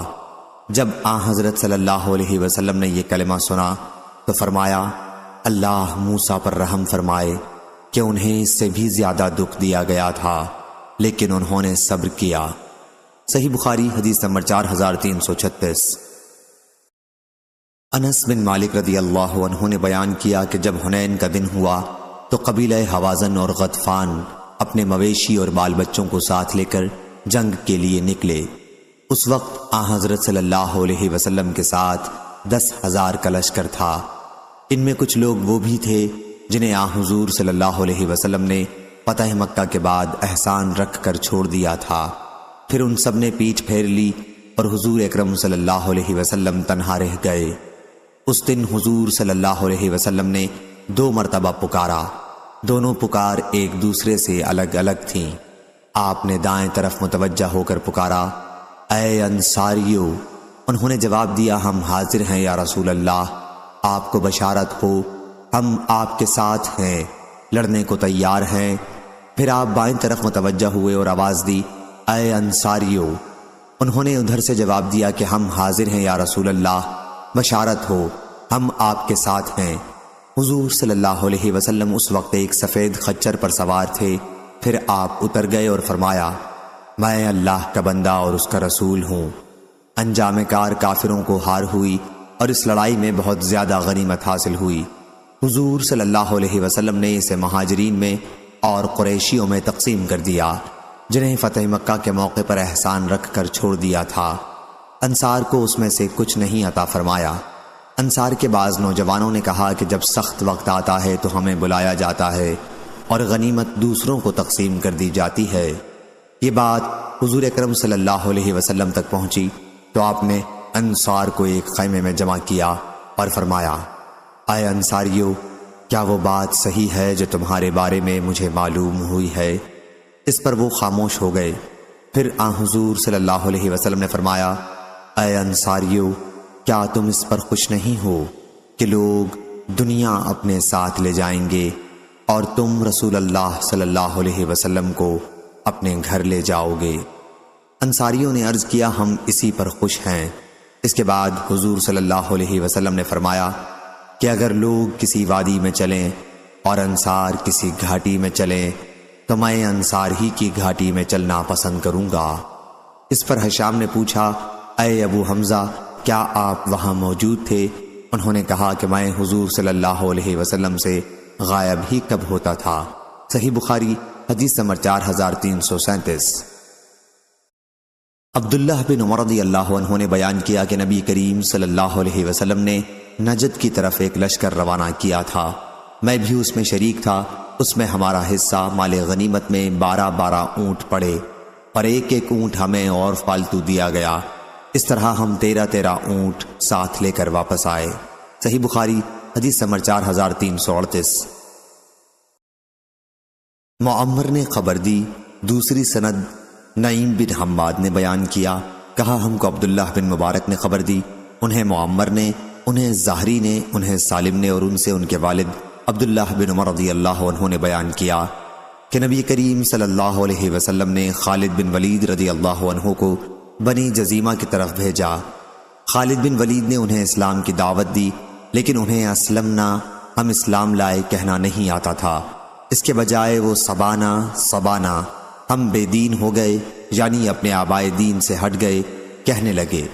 خالد رضی اللہ عنہ نے انہیں قتل کرنا اور قید کرنا شروع کر دیا، اور پھر ہم میں سے ہر شخص کو اس کا قیدی حفاظت کے لیے دے دیا۔ پھر جب ایک دن خالد رضی اللہ عنہ نے ہم سب کو حکم دیا کہ ہم اپنے قیدیوں کو قتل کر دیں، میں نے کہا، اللہ کی قسم میں اپنے قیدی کو قتل نہیں کروں گا اور نہ میرے ساتھیوں میں کوئی اپنے قیدی کو قتل کرے گا۔ آخر جب ہم رسول اللہ صلی اللہ علیہ وسلم کی خدمت میں حاضر ہوئے اور آپ سے صورتحال کا بیان کیا تو آپ نے ہاتھ اٹھا کر دعا کی، اے اللہ، میں اس فعل سے بیزاری کا اعلان کرتا ہوں جو خالد نے کیا۔ 2 مرتبہ آپ نے یہی فرمایا۔ صحیح بخاری حدیث نمبر 4339۔ حضرت علی رضی اللہ عنہ نے بیان کیا کہ نبی کریم صلی اللہ علیہ وسلم نے ایک مختصر لشکر روانہ کیا اور اس کا امیر ایک انصاری صحابی عبداللہ بن حذافہ سہمی رضی اللہ عنہ کو بنایا اور لشکریوں کو حکم دیا کہ سب اپنے امیر کی اطاعت کریں۔ پھر امیر کسی وجہ سے غصہ ہو گئے اور اپنے فوجیوں سے پوچھا کہ کیا تمہیں رسول اللہ صلی اللہ علیہ وسلم نے میری اطاعت کرنے کا حکم نہیں فرمایا ہے؟ سب نے کہا کہ ہاں فرمایا ہے۔ انہوں نے کہا پھر تم سب لکڑیاں جمع کرو۔ انہوں نے لکڑیاں جمع کی تو امیر نے حکم دیا کہ اس میں آگ لگاؤ، اور انہوں نے آگ لگا دی۔ اب انہوں نے حکم دیا کہ سب اس میں کود جاؤ۔ فوجی کود جانا ہی چاہتے تھے کہ انہی میں سے بعض نے بعض کو روکا اور کہا کہ ہم تو اس آگ ہی کے خوف سے رسول اللہ صلی اللہ علیہ وسلم کی طرف آئے ہیں۔ ان باتوں میں وقت گزر گیا اور آگ بھی بجھ گئی۔ اس کے بعد امیر کا غصہ بھی ٹھنڈا ہو گیا۔ جب اس کی خبر رسول اللہ صلی اللہ علیہ وسلم کو پہنچی تو آپ نے فرمایا کہ اگر یہ لوگ اس میں کود جاتے تو پھر قیامت تک اس میں سے نہ نکلتے۔ اطاعت کا حکم صرف نیک کاموں کے لیے ہے۔ صحیح بخاری حدیث نمبر 4340۔ ابو بردہ رضی اللہ عنہ نے بیان کیا کہ رسول اللہ صلی اللہ علیہ وسلم نے ابو موسیٰ اشعری اور معاذ بن جبل رضی اللہ عنہ کو یمن کا حاکم بنا کر بھیجا۔ راوی نے بیان کیا کہ دونوں صحابیوں کو اس کے ایک ایک صوبے میں بھیجا۔ راوی نے بیان کیا کہ یمن کے 2 صوبے تھے۔ پھر حضرت صلی اللہ علیہ وسلم نے ان سے فرمایا، دیکھو لوگوں کے لیے آسانیاں پیدا کرنا، دشواریاں نہ پیدا کرنا، انہیں خوش کرنے کی کوشش کرنا، دین سے نفرت نہ دلانا۔ یہ دونوں بزرگ اپنے اپنے کاموں پر روانہ ہو گئے۔ دونوں میں سے جب کوئی اپنے علاقے کا دورہ کرتے کرتے اپنے ساتھی کے قریب پہنچ جاتا تو ان سے تازی ملاقات کے لیے آتا اور سلام کرتا۔ ایک مرتبہ حضرت معاذ اپنے علاقے میں اپنے صاحب ابو موسیٰ کے قریب پہنچ گئے اور اپنے خچر پر ان سے ملاقات کے لیے چلے۔ جب ان کے قریب پہنچے تو دیکھا کہ وہ بیٹھے ہوئے ہیں اور ان کے پاس کچھ لوگ جمع ہیں اور ایک شخص ان کے سامنے ہے جس کی مشقیں کسی ہوئی ہیں۔ معاذ رضی اللہ عنہ نے ان سے پوچھا، اے عبداللہ بن قیس، یہ کیا واقعہ ہے؟ ابو موسیٰ رضی اللہ عنہ نے بتلایا کہ یہ شخص اسلام لانے کے بعد مرتد ہو گیا ہے۔ انہوں نے کہا کہ پھر جب تک اسے قتل نہ کر دیا جائے میں اپنی سواری سے نہیں اتروں گا۔ ابو موسیٰ رضی اللہ عنہ نے کہا کہ قتل کرنے ہی کے لیے اسے یہاں لایا گیا ہے، آپ اتر جائیں۔ لیکن انہوں نے اب بھی یہی کہا کہ جب تک اسے قتل نہ کیا جائے گا میں نہ اتروں گا۔ آخر ابو موسیٰ رضی اللہ عنہ نے حکم دیا اور اسے قتل کر دیا گیا۔ تب وہ اپنی سواری سے اترے اور پوچھا، عبداللہ آپ قرآن کس طرح پڑھتے ہیں؟ انہوں نے کہا میں تو تھوڑا تھوڑا ہر وقت پڑھتا رہتا ہوں۔ پھر انہوں نے معاذ رضی اللہ عنہ سے پوچھا کہ معاذ آپ قرآن مجید کس طرح پڑھتے ہیں؟ معاذ رضی اللہ عنہ نے کہا کہ میں تو رات کے شروع میں سوتا ہوں، پھر اپنی نیند کا ایک حصہ پورا کر کے میں اٹھ بیٹھتا ہوں، اور جو کچھ اللہ تعالیٰ نے میرے لیے مقدر کر رکھا ہے اس میں قرآن مجید پڑھتا ہوں۔ اس طرح بیداری میں جس ثواب کی امید اللہ تعالیٰ سے رکھتا ہوں، سونے کی حالت کے ثواب کا بھی اس سے اسی طرح امیدوار رہتا ہوں۔ صحیح بخاری حدیث نمبر 4341 4342۔ اسحاق نے بیان کیا، کہا ہم سے خالد نے، ان سے شیبانی نے، ان سے سعید بن ابی بردہ نے، ان سے ان کے والد نے، اور ان سے ابو موسیٰ اشعری رضی اللہ عنہ نے کہ نبی کریم صلی اللہ علیہ وسلم نے انہیں یمن بھیجا۔ ابو موسیٰ رضی اللہ عنہ نے حضرت صلی اللہ علیہ وسلم سے ان شربتوں کا مسئلہ پوچھا جو یمن میں بنائے جاتے تھے۔ حضرت صلی اللہ علیہ وسلم نے دریافت فرمایا کہ وہ کیا ہیں؟ ابو موسیٰ رضی اللہ عنہ نے بتایا کہ المطبع اور المزر۔ سعید بن ابی بردہ نے کہا کہ میں نے ابو بردہ اپنے والد سے پوچھا المطبع کیا چیز ہے؟ انہوں نے بتایا کہ شہد سے تیار کی ہوئی شراب، اور المزر جو سے تیار کی ہوئی شراب۔ جواب میں حضرت صلی اللہ علیہ وسلم نے فرمایا کہ ہر نشہ آور پینا حرام ہے۔ اس کی روایت جریر اور عبد الواحد نے شیبانی سے کی ہے اور انہوں نے ابو بردہ سے کی ہے۔ صحیح بخاری حدیث نمبر 4343۔ شعبہ نے بیان کیا، کہا ہم سے سعید بن ابی بردہ نے اور ان سے ان کے والد نے بیان کیا کہ نبی کریم صلی اللہ علیہ وسلم نے ان کے دادا حضرت ابو موسیٰ رضی اللہ عنہ اور معاذ بن جبل رضی اللہ عنہ کو یمن کا حکم بنا کر بھیجا اور فرمایا کہ لوگوں کے لیے آسانی پیدا کرنا، ان کو دشواریوں میں نہ ڈالنا، لوگوں کو خوشخبریاں دینا، دین سے نفرت نہ دلانا، اور تم دونوں آپس میں موافقت رکھنا۔ اس پر ابو موسیٰ اشعری رضی اللہ عنہ نے عرض کیا، اے اللہ کے نبی، ہمارے ملک میں جو سے ایک شراب تیار ہوتی ہے جس کا نام المزر ہے، اور شہد سے ایک شراب تیار ہوتی ہے جو البطاح کہلاتی ہے۔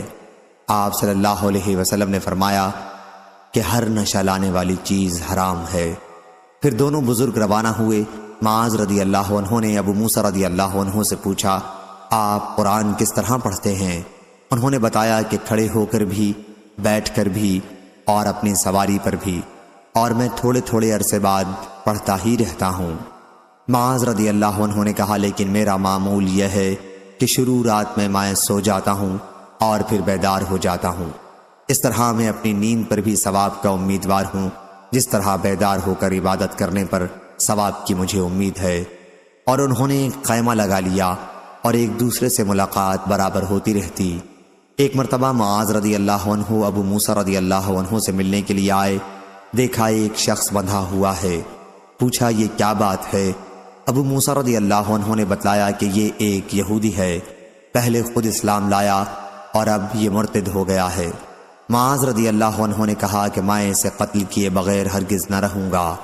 مسلم بن ابراہیم کے ساتھ اس حدیث کو عبد الملک بن عمر عقدی اور وہب بن جریر نے شعبہ سے روایت کیا ہے، اور وکیع اور نظر اور ابو داؤد نے اس کو شعبہ سے، انہوں نے اپنے باپ بردہ سے، انہوں نے سعید کے دادا ابو موسیٰ رضی اللہ عنہ سے، انہوں نے حضرت صلی اللہ علیہ وسلم سے روایت کیا، اور جریر بن عبد الحمید نے اس کو شیبانی سے روایت کیا، انہوں نے ابو بردہ سے۔ صحیح بخاری حدیث نمبر 4344 4345۔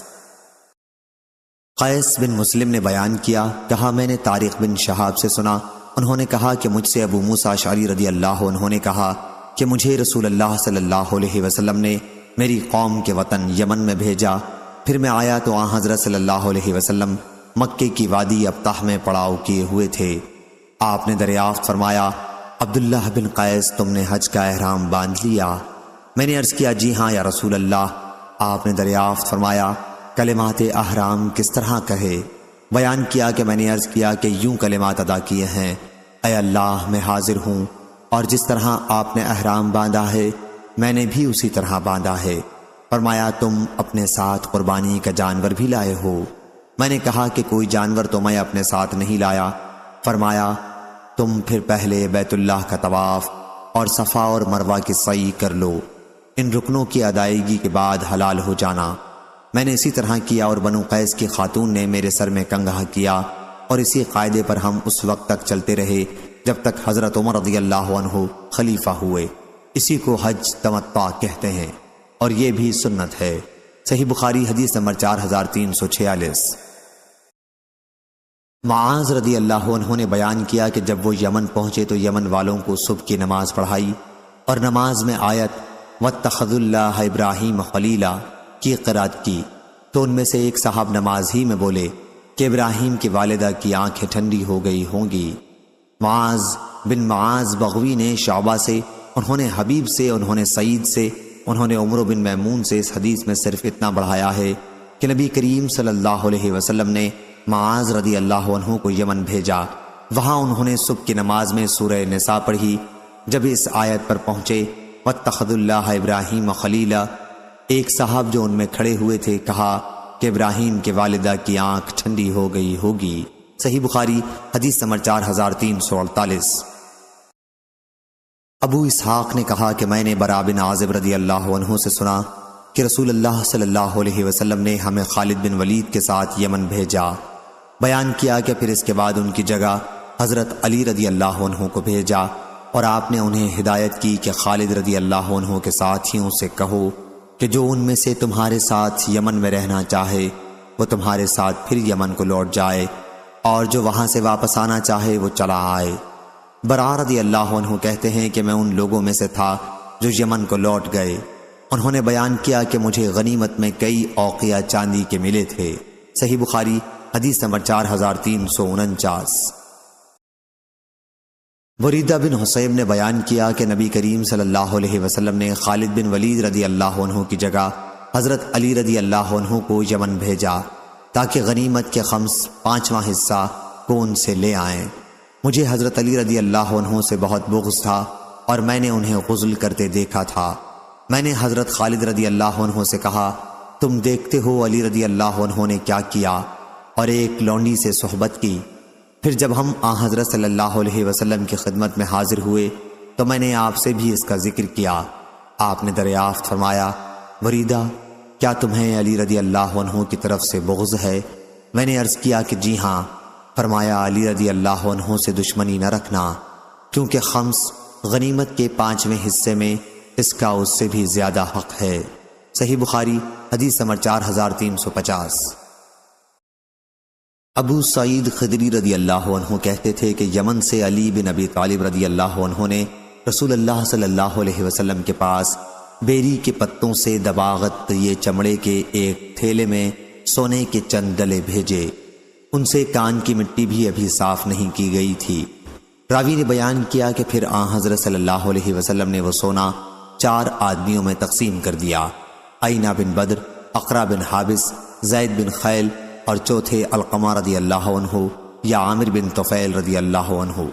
آپ کے اصحاب میں سے ایک صاحب نے اس پر کہا کہ ان لوگوں سے زیادہ ہم اس سونے کے مستحق تھے۔ راوی نے بیان کیا کہ جب حضرت صلی اللہ علیہ وسلم کو معلوم ہوا تو آپ نے فرمایا کہ تم مجھ پر اعتبار نہیں کرتے، حالانکہ اس اللہ نے مجھ پر اعتبار کیا ہے جو آسمان پر ہے، اور اس کی جو آسمان پر ہے وہی میرے پاس صبح و شام آتی ہے۔ راوی نے بیان کیا کہ پھر ایک شخص جس کی آنکھیں دھسی ہوئی تھیں، دونوں رخسار پھولے ہوئے تھے، پیشانی بھی ابری ہوئی تھی، گھنی داڑھی اور سر مڑا ہوا، تہبند اٹھائے ہوئے تھا، کھڑا ہوا اور کہنے لگا یا رسول اللہ، اللہ سے ڈریے۔ آپ صلی اللہ علیہ وسلم نے فرمایا افسوس تجھ پر، کیا میں اس روئے زمین پر اللہ سے ڈرنے کا سب سے زیادہ مستحق نہیں ہوں؟ راوی نے بیان کیا پھر وہ شخص چلا گیا۔ خالد بن ولید رضی اللہ عنہ نے عرض کیا یا رسول اللہ، میں کیوں نہ اس شخص کی گردن مار دوں؟ آپ صلی اللہ علیہ وسلم نے فرمایا نہیں، شاید وہ نماز پڑھتا ہو۔ اس پر خالد رضی اللہ عنہ نے عرض کیا کہ بہت سے نماز پڑھنے والے ایسے ہیں جو زبان سے اسلام کا دعویٰ کرتے ہیں اور ان کے دل میں وہ نہیں ہوتا۔ آپ صلی اللہ علیہ وسلم نے فرمایا، اس کا حکم نہیں ہوا ہے کہ لوگوں کے دلوں کی کھوج لگاؤں، اور نہ اس کا حکم ہوا ہے کہ ان کے پیٹ چاک کروں۔ راوی نے کہا، پھر آن حضرت صلی اللہ علیہ وسلم نے اس منافق کی طرف دیکھا تو وہ پیٹھ پھیر کر جا رہا تھا۔ آپ نے فرمایا کہ اس کی نسل سے ایک ایسی قوم نکلے گی جو کتاب اللہ کی تلاوت بڑی خوش الحانی کے ساتھ کرے گی، لیکن وہ ان کے حلق سے نیچے نہیں اترے گا۔ دین سے وہ لوگ اس طرح نکل چکے ہوں گے جیسے تیر جانور کے پار نکل جاتا ہے۔ اور میرا خیال ہے کہ آپ صلی اللہ علیہ وسلم نے یہ بھی فرمایا، اگر میں ان کے دور میں ہوا تو سمود کی قوم کی طرح ان کو بالکل قتل کر ڈالوں گا۔ صحیح بخاری حدیث نمبر 4351۔ جابر رضی اللہ عنہ نے بیان کیا کہ نبی کریم صلی اللہ علیہ وسلم نے حضرت علی رضی اللہ عنہ سے جب وہ یمن سے مکہ آئے فرمایا تھا کہ وہ اپنے احرام پر باقی رہیں۔ محمد بن بکر نے ابن جرید سے اتنا بڑھایا کہ ان سے عطا نے بیان کیا کہ حضرت جابر رضی اللہ عنہ نے کہا، حضرت علی رضی اللہ عنہ اپنی ولایت یمن سے آئے تو آپ صلی اللہ علیہ وسلم نے ان سے دریافت فرمایا، علی تم نے احرام کس طرح باندھا ہے؟ عرض کیا کہ جس طرح احرام آپ نے باندھا ہو۔ فرمایا، پھر قربانی کا جانور بھیج دو اور جس طرح احرام باندھا ہے اسی کے مطابق عمل کرو۔ بیان کیا حضرت علی رضی اللہ عنہ حضرت صلی اللہ علیہ وسلم کے لیے قربانی کے جانور لائے تھے۔ صحیح بخاری حدیث نمبر 4352۔ بکر بن عبداللہ نے بیان کیا، انہوں نے عبداللہ بن عمر رضی اللہ عنہ سے ذکر کیا تھا کہ انس رضی اللہ عنہ نے ان سے بیان کیا کہ نبی کریم صلی اللہ علیہ وسلم نے عمرہ اور حج دونوں کا احرام باندھا تھا، اور ہم نے بھی آپ کے ساتھ حج ہی کا احرام باندھا تھا۔ پھر ہم جب مکہ آئے تو آپ نے فرمایا کہ جس کے ساتھ قربانی کا جانور نہ ہو وہ اپنے حج کے احرام کو عمرے کا کر لے اور طواف اور سعی کر کے احرام کھول دے۔ اور نبی کریم صلی اللہ علیہ وسلم کے ساتھ قربانی کا جانور تھا۔ پھر علی بن ابی طالب رضی اللہ عنہ یمن سے لوٹ کر حج کا احرام باندھ کر آئے۔ آپ نے ان سے دریافت فرمایا کہ کس طرح احرام باندھا ہے؟ ہمارے ساتھ تمہاری زوجہ فاطمہ رضی اللہ عنہا بھی ہیں۔ انہوں نے عرض کیا کہ میں نے اس طرح کا احرام باندھا ہے جس طرح آپ نے باندھا ہو۔ آپ صلی اللہ علیہ وسلم نے فرمایا کہ پھر اپنے احرام پر قائم رہو، کیونکہ ہمارے ساتھ قربانی کا جانور ہے۔ صحیح بخاری حدیث نمبر 4353 4354۔ جریر بن عبداللہ بجلی رضی اللہ عنہ نے بیان کیا کہ جاہلیت میں ایک بت خانہ ذوالخلصہ نامی تھا، اسے کعبہ یمانیہ اور کعبہ شامیہ بھی کہا جاتا تھا۔ حضرت صلی اللہ علیہ وسلم نے مجھ سے فرمایا، ذوالخلصہ کی تکلیف سے مجھے کیوں نہیں نجات دلاتے؟ چنانچہ میں نے 150 سواروں کے ساتھ سفر کیا، پھر ہم نے اس کو مسمار کر دیا اور اس میں ہم نے جس کو بھی پایا قتل کر دیا۔ پھر میں آپ کی خدمت میں حاضر ہوا اور آپ کو اس کی خبر دی تو آپ نے ہمارے قبیلہ احمس کے لیے بہت دعا فرمائی۔ صحیح بخاری حدیث نمبر 4355۔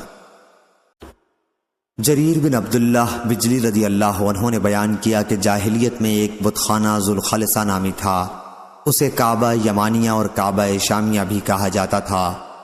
حضرت صلی اللہ علیہ وسلم نے مجھ سے فرمایا، ذوالخلصہ کی تکلیف سے مجھے کیوں نہیں نجات دلاتے؟ چنانچہ میں نے 150 سواروں کے ساتھ سفر کیا، پھر ہم نے اس کو مسمار کر دیا اور اس میں ہم نے جس کو بھی پایا قتل کر دیا۔ پھر میں آپ کی خدمت میں حاضر ہوا اور آپ کو اس کی خبر دی تو آپ نے ہمارے قبیلہ احمس کے لیے بہت دعا فرمائی۔ صحیح بخاری حدیث نمبر 4355۔ جریر بن عبداللہ بجلی رضی اللہ عنہ نے بیان کیا کہ رسول اللہ صلی اللہ علیہ وسلم نے مجھ سے فرمایا، تم مجھے ذوالخلصہ سے کیوں نہیں بے فکر کرتے؟ یہ قبیلہ خشم کا ایک بت خانہ تھا، اسے کعبہ یمانیہ بھی کہتے تھے۔ چنانچہ میں 150 قبیلہ احمس کے سواروں کو ساتھ لے کر روانہ ہوا۔ یہ سب اچھے سوار تھے، مگر میں گھوڑے کی سواری اچھی طرح نہیں کر پاتا تھا۔ حضرت صلی اللہ علیہ وسلم نے میرے سینے پر ہاتھ مارا، یہاں تک کہ میں نے آپ کی انگلیوں کا اثر اپنے سینے میں پایا۔ پھر آپ نے دعا کی کہ اے اللہ، اسے گھوڑے کا اچھا سوار بنا دے اور اسے راستہ بتلانے والا اور خود راستہ پایا ہوا بنا دے۔ پھر وہ اس بت خانے کی طرف روانہ ہوئے اور اسے ڈھا کر اس میں آگ لگا دی۔ پھر آن حضرت صلی اللہ علیہ وسلم کی خدمت میں اطلاع بھیجی۔ جریر کے ایلچی نے آ کر عرض کیا، اس ذات کی قسم جس نے آپ کو حق کے ساتھ مبعوث کیا، میں اس وقت تک آپ کی خدمت میں حاضر ہونے کے لیے نہیں چلا جب تک وہ خارش زدہ اونٹ کی طرح جل کر سیاہ نہیں ہو گیا۔ بیان کیا کہ پھر آن حضرت صلی اللہ علیہ وسلم نے قبیلہ احمس کے گھوڑوں اور لوگوں کے لیے 5 مرتبہ برکت کی دعا فرمائی۔ صحیح بخاری حدیث نمبر 4356۔ جریر بن عبداللہ بجلی رضی اللہ عنہ نے بیان کیا کہ مجھ سے رسول اللہ صلی اللہ علیہ وسلم نے فرمایا، ذوالخلصہ سے مجھے کیوں نہیں بے فکری دلاتے؟ میں نے عرض کیا، میں حکم کی تعمیل کروں گا۔ چنانچہ قبیلہ احمس کے 150 سواروں کو ساتھ لے کر میں روانہ ہوا۔ یہ سب اچھے سوار تھے، لیکن میں سواری اچھی طرح نہیں کر پاتا تھا۔ میں نے اس کے متعلق آن حضرت صلی اللہ علیہ وسلم سے ذکر کیا تو آپ نے اپنا ہاتھ میرے سینے پر مارا، جس کا اثر میں نے اپنے سینے میں دیکھا، اور آن حضرت صلی اللہ علیہ وسلم نے دعا فرمائی، اے اللہ اسے اچھا سوار بنا دے اور اسے ہدایت کرنے والا اور خود ہدایت پایا بنا دے۔ راوی نے بیان کیا کہ پھر اس کے بعد میں کبھی کسی گھوڑے سے نہیں گرا۔ راوی نے بیان کیا کہ ذوالخلصہ ایک بت خانہ تھا یمن میں قبیلہ خشم اور بجیلہ کا۔ اس میں بت تھے جن کی پوجا کی جاتی تھی اور اسے کعبہ بھی کہتے تھے۔ بیان کیا کہ پھر جریر وہاں پہنچے اور اسے آگ لگا دی اور منہدم کر دیا۔ بیان کیا کہ جب جریر رضی اللہ عنہ یمن پہنچے تو وہاں ایک شخص تھا جو تیروں سے فال نکالا کرتا تھا۔ اس سے کسی نے کہا کہ رسول اللہ صلی اللہ علیہ وسلم کے ایلچی یہاں آ گئے ہیں، اگر انہوں نے تمہیں پا لیا تو تمہاری گردن مار دیں گے۔ بیان کیا کہ ابھی وہ فال نکال ہی رہے تھے کہ حضرت جریر رضی اللہ عنہ وہاں پہنچ گئے۔ آپ نے اس سے فرمایا کہ ابھی یہ فال کے پتر توڑ کر کلمہ لا الہ الا اللہ پڑھ لے، ورنہ میں تیری گردن مار دوں گا۔ راوی نے بیان کیا کہ اس شخص نے تیر وغیرہ توڑ ڈالے اور کلمہ ایمان کی گواہی دی۔ اس کے بعد جریر نے قبیلہ احمس کے ایک صحابی ابو ارطاط رضی اللہ عنہ نامی کو آن حضرت صلی اللہ علیہ وسلم کی خدمت میں آپ کو خوشخبری سنانے کے لیے بھیجا۔ جب وہ خدمت نبوی میں حاضر ہوا تو عرض کیا، یا رسول اللہ، اس ذات کی قسم جس نے آپ کو حق کے ساتھ مبعوث کیا ہے، میں آپ کی خدمت میں حاضر ہونے کے لیے اس وقت تک نہیں چلا جب تک اس بت کدے کو خارش زدہ اونٹ کی طرح جلا کر سیاہ نہیں کر دیا۔ بیان کیا کہ پھر آن حضرت صلی اللہ علیہ وسلم نے قبیلہ احمس کے گھوڑوں اور سواروں کے لیے 5 مرتبہ برکت کی دعا فرمائی۔ صحیح بخاری حدیث نمبر 4357۔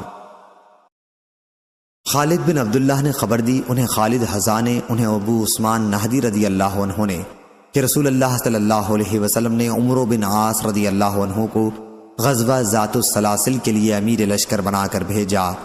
عمرو بن عاص رضی اللہ عنہ نے بیان کیا کہ غزوے سے واپس آ کر میں حضور اکرم صلی اللہ علیہ وسلم کی خدمت میں حاضر ہوا اور آپ سے پوچھا کہ آپ کو سب سے زیادہ عزیز کون شخص ہے؟ فرمایا کہ عائشہ رضی اللہ عنہا۔ میں نے پوچھا اور مردوں میں؟ فرمایا کہ اس کے والد۔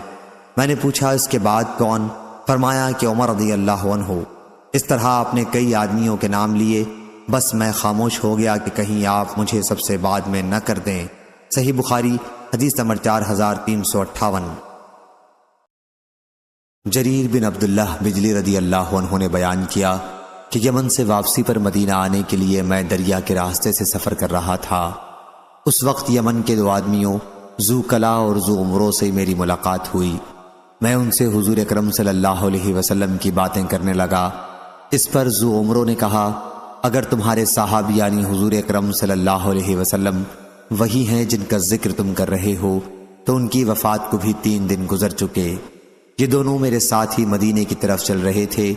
راستے میں ہمیں مدینے کی طرف سے آتے ہوئے کچھ سوار دکھائی دیے۔ ہم نے ان سے پوچھا تو انہوں نے اس کی تصدیق کی کہ آن حضرت صلی اللہ علیہ وسلم وفات پا گئے ہیں۔ آپ کے خلیفہ ابو بکر رضی اللہ عنہ منتخب ہوئے ہیں اور لوگ اب بھی سب خیریت سے ہیں۔ ان دونوں نے مجھ سے کہا کہ اپنے صاحب ابو بکر رضی اللہ عنہ سے کہنا کہ ہم آئے تھے اور انشاءاللہ پھر مدینہ آئیں گے۔ یہ کہہ کر دونوں یمن کی طرف واپس چلے گئے۔ پھر میں نے ابو بکر رضی اللہ عنہ کو ان کی باتوں کی اطلاع دی تو آپ نے فرمایا کہ پھر انہیں اپنے ساتھ لائے کیوں نہیں؟ بہت دنوں بعد خلافت عمری میں ذو عمرو نے ایک مرتبہ مجھ سے کہا کہ جریر تمہارا مجھ پر احسان ہے، اور تمہیں میں ایک بات بتاؤں گا کہ تم اہل عرب اس وقت تک خیر و بھلائی کے ساتھ رہو گے جب تک تمہارا طرز عمل یہ ہوگا کہ جب تمہارا کوئی امیر وفات پا جائے گا تو تم اپنا کوئی دوسرا امیر منتخب کر لیا کرو گے، لیکن جب امارت کے لیے تلوار تک بات پہنچ جائے تو تمہارے امیر بادشاہ بن جائیں گے، بادشاہوں کی طرح غصہ ہوا کریں گے اور انہی کی طرح خوش ہوا کریں گے۔ صحیح بخاری حدیث نمبر 4359۔ جابر بن عبداللہ انصاری رضی اللہ عنہ نے بیان کیا کہ رسول اللہ صلی اللہ علیہ وسلم نے ساحل سمندر کی طرف ایک لشکر بھیجا اور اس کا امیر ابو عبیدہ بن جراح رضی اللہ عنہ کو بنایا۔ اس میں 300 آدمی شریک تھے۔ خیر، ہم مدینہ سے روانہ ہوئے اور ابھی راستے ہی میں تھے کہ راشن ختم ہو گیا۔ جو کچھ بچ رہا تھا وہ ابو عبیدہ رضی اللہ عنہ کے حکم سے جمع کیا گیا تو 2 تھیلے کھجوروں کے جمع ہو گئے۔ اب ابو عبیدہ رضی اللہ عنہ ہمیں روزانہ تھوڑا تھوڑا اسی میں سے کھانے کو دیتے رہے۔ آخر جب یہ بھی ختم کے قریب پر پہنچ گیا تو ہمارے حصے میں صرف ایک کھجور آتی تھی۔ وہب نے کہا، میں نے جابر رضی اللہ عنہ سے پوچھا کہ ایک کھجور سے کیا ہوتا رہا ہوگا؟ جابر رضی اللہ عنہ نے کہا، وہ ایک کھجور ہی غنیمت تھی، جب وہ بھی نہ رہی تو ہم کو اس کی قدر معلوم ہوئی تھی۔ آخر ہم سمندر کے کنارے پہنچ گئے۔ وہاں کیا دیکھتے ہیں، بڑے ٹیلے کی طرح ایک مچھلی نکل کر پڑی ہے۔ اس مچھلی کو سارا لشکر 18 راتوں تک کھاتا رہا۔ بعد میں ابو عبیدہ رضی اللہ عنہ کے حکم سے اس کی پسلی کی 2 ہڈیاں کھڑی کی گئیں۔ وہ اتنی اونچی تھیں کہ اونٹ پر کجاوا کسا گیا، وہ ان کے نیچے سے نکل گیا اور ہڈیوں کو بالکل نہیں لگا۔ صحیح بخاری حدیث نمبر 4360۔ سفیان بن عینہ نے بیان کیا، کہا کہ ہم نے عمرو بن دینار سے جو یاد کیا وہ یہ ہے کہ انہوں نے بیان کیا کہ میں نے جابر رضی اللہ عنہ سے سنا، انہوں نے بیان کیا کہ ہمیں رسول اللہ صلی اللہ علیہ وسلم نے 300 سواروں کے ساتھ بھیجا اور ہمارا امیر ابو عبیدہ ابن الجراح رضی اللہ عنہ کو بنایا تاکہ ہم قریش کے قافلہ تجارت کی تلاش میں رہیں۔ ساحل سمندر پر ہم 15 دن تک پڑاؤ ڈالے رہے۔ ہمیں اس سفر میں بڑی سخت بھوک اور فاقے کا سامنا کرنا پڑا، یہاں تک نوبت پہنچی کہ ہم نے ببول کے پتے کھا کر وقت گزارا، اسی لیے اس فوج کا لقب پتوں کی فوج ہو گیا۔ پھر اتفاق سے سمندر نے ہمارے لیے ایک مچھلی جیسا جانور ساحل پر پھینک دیا، اس کا نام عنبر تھا۔ ہم نے اس کو 15 دن تک کھایا اور اس کی چربی کو تیل کے طور پر اپنے جسموں پر ملا، اس سے ہمارے بدن کی طاقت و قوت پھر لوٹ آئی۔ بعد میں ابو عبیدہ رضی اللہ عنہ نے اس کی ایک پسلی نکال کر کھڑی کروائی اور جو لشکر میں سب سے لمبے آدمی تھے انہیں اس کے نیچے سے گزارا۔ سفیان بن عینہ نے ایک مرتبہ اس طرح بیان کیا کہ ایک پسلی نکال کر کھڑی کر دی اور ایک شخص کو اونٹ پر سوار کرایا، وہ اس کے نیچے سے نکل گیا۔ جابر رضی اللہ عنہ نے بیان کیا کہ لشکر کے ایک آدمی نے پہلے 3 اونٹ ذبح کیے، پھر 3 اونٹ ذبح کیے، اور جب تیسری مرتبہ 3 اونٹ ذبح کیے تو ابو عبیدہ رضی اللہ عنہ نے انہیں روک دیا، کیونکہ اگر سب اونٹ ذبح کر دیے جاتے تو سفر کیسے ہوتا۔ اور عمرو بن دینار نے بیان کیا کہ ہم کو ابو صالح ذکوان نے خبر دی کہ قیس بن سعد رضی اللہ عنہ نے واپس آ کر اپنے والد سعد بن عبادہ رضی اللہ عنہ سے کہا کہ میں بھی لشکر میں تھا، جب لوگوں کو بھوک لگی تو ابو عبیدہ رضی اللہ عنہ نے کہا کہ اونٹ ذبح کرو۔ قیس بن سعد رضی اللہ عنہ نے بیان کیا کہ میں نے ذبح کر دیا۔ کہا کہ پھر بھوکے ہوئے تو انہوں نے کہا کہ اونٹ ذبح کرو، میں نے ذبح کیا۔ بیان کیا کہ جب پھر بھوکے ہوئے تو کہا کہ اونٹ ذبح کرو، میں نے ذبح کیا۔ پھر بھوکے ہوئے تو کہا کہ اونٹ ذبح کرو۔ پھر قیس رضی اللہ عنہ نے بیان کیا کہ اس مرتبہ مجھے امیر لشکر کی طرف سے منع کر دیا گیا۔ صحیح بخاری حدیث نمبر 4361۔ عمرو بن دینار نے خبر دی اور انہوں نے جابر بن عبداللہ انصاری رضی اللہ عنہ سے سنا، انہوں نے بیان کیا کہ ہم پتوں کی فوج میں شریک تھے، ابو عبیدہ رضی اللہ عنہ ہمارے امیر تھے۔ پھر ہمیں شدت سے بھوک لگی، آخر سمندر نے ایک ایسی مردہ مچھلی باہر پھینکی کہ ہم نے ویسی مچھلی پہلے نہیں دیکھی تھی، اسے عنبر کہتے تھے۔ وہ مچھلی ہم نے 15 دن تک کھائی۔ پھر ابو عبیدہ رضی اللہ عنہ نے اس کی ہڈی کھڑی کروا دی تو اونٹ کا سوار اس کے نیچے سے گزر گیا۔ ابن جریج نے بیان کیا کہ پھر مجھے ابو زبیر نے خبر دی اور انہوں نے جابر رضی اللہ عنہ سے سنا، انہوں نے بیان کیا کہ ابو عبیدہ رضی اللہ عنہ نے کہا اس مچھلی کو کھاؤ۔ پھر جب ہم مدینہ لوٹ کر آئے تو ہم نے اس کا ذکر نبی کریم صلی اللہ علیہ وسلم سے کیا۔ آپ نے فرمایا کہ وہ روزی کھاؤ جو اللہ تعالیٰ نے تمہارے لیے بھیجی ہے، اگر تمہارے پاس اس میں سے کچھ بچی ہو تو مجھے بھی کھلاؤ۔ چنانچہ ایک آدمی نے اس کا گوشت لا کر آپ کی خدمت میں پیش کیا اور آپ نے بھی اسے تناول فرمایا۔ صحیح بخاری حدیث نمبر 4362۔ فلیح بن سلیمان نے بیان کیا کہ ان سے زہری نے، ان سے حمید بن عبد الرحمن نے اور ان سے ابو ہریرہ رضی اللہ عنہ نے کہ نبی کریم صلی اللہ علیہ وسلم نے حضرت ابو بکر رضی اللہ عنہ کو حجۃ الوداع سے پہلے جس حج کا امیر بنا کر بھیجا تھا، اس میں حضرت ابو بکر رضی اللہ عنہ نے مجھے کئی آدمیوں کے ساتھ قربانی کے دن منا میں یہ اعلان کرنے کے لیے بھیجا تھا کہ اس سال کے بعد کوئی مشرک بیت اللہ کا حج کرنے نہ آئے اور نہ کوئی شخص بیت اللہ کا طواف ننگے ہو کر کرے۔ صحیح بخاری حدیث نمبر 4363۔ ابو اسحاق نے بیان کیا اور ان سے برا بن عازب رضی اللہ عنہ نے بیان کیا کہ سب سے آخری سورہ جو پوری اتری وہ سورہ برات، سورہ توبہ تھی، اور آخری آیت جو اتری وہ سورہ نساء کی یہ آیت ہے، یستفتونک قل اللہ یفتیکم فی کلالہ۔ صحیح بخاری حدیث نمبر 4364۔ عمران بن حسین نے بیان کیا کہ بنو تمیم کے چند لوگوں کا ایک وفد نبی کریم صلی اللہ علیہ وسلم کی خدمت میں حاضر ہوا تو آپ نے ان سے فرمایا، اے بنو تمیم بشارت قبول کرو۔ وہ کہنے لگے کہ بشارت تو آپ ہمیں دے چکے، کچھ مال بھی دیجئے۔ ان کے اس جواب پر حضور اکرم صلی اللہ علیہ وسلم کے چہرے مبارک پر ناگواری کا اثر دیکھا گیا۔ پھر یمن کے چند لوگوں کا ایک وفد حضرت صلی اللہ علیہ وسلم کی خدمت میں حاضر ہوا تو آپ نے ان سے فرمایا کہ بنو تمیم نے بشارت نہیں قبول کی، تم قبول کر لو۔ انہوں نے عرض کیا، یا رسول اللہ ہم کو بشارت قبول ہے۔ صحیح بخاری حدیث نمبر 4365۔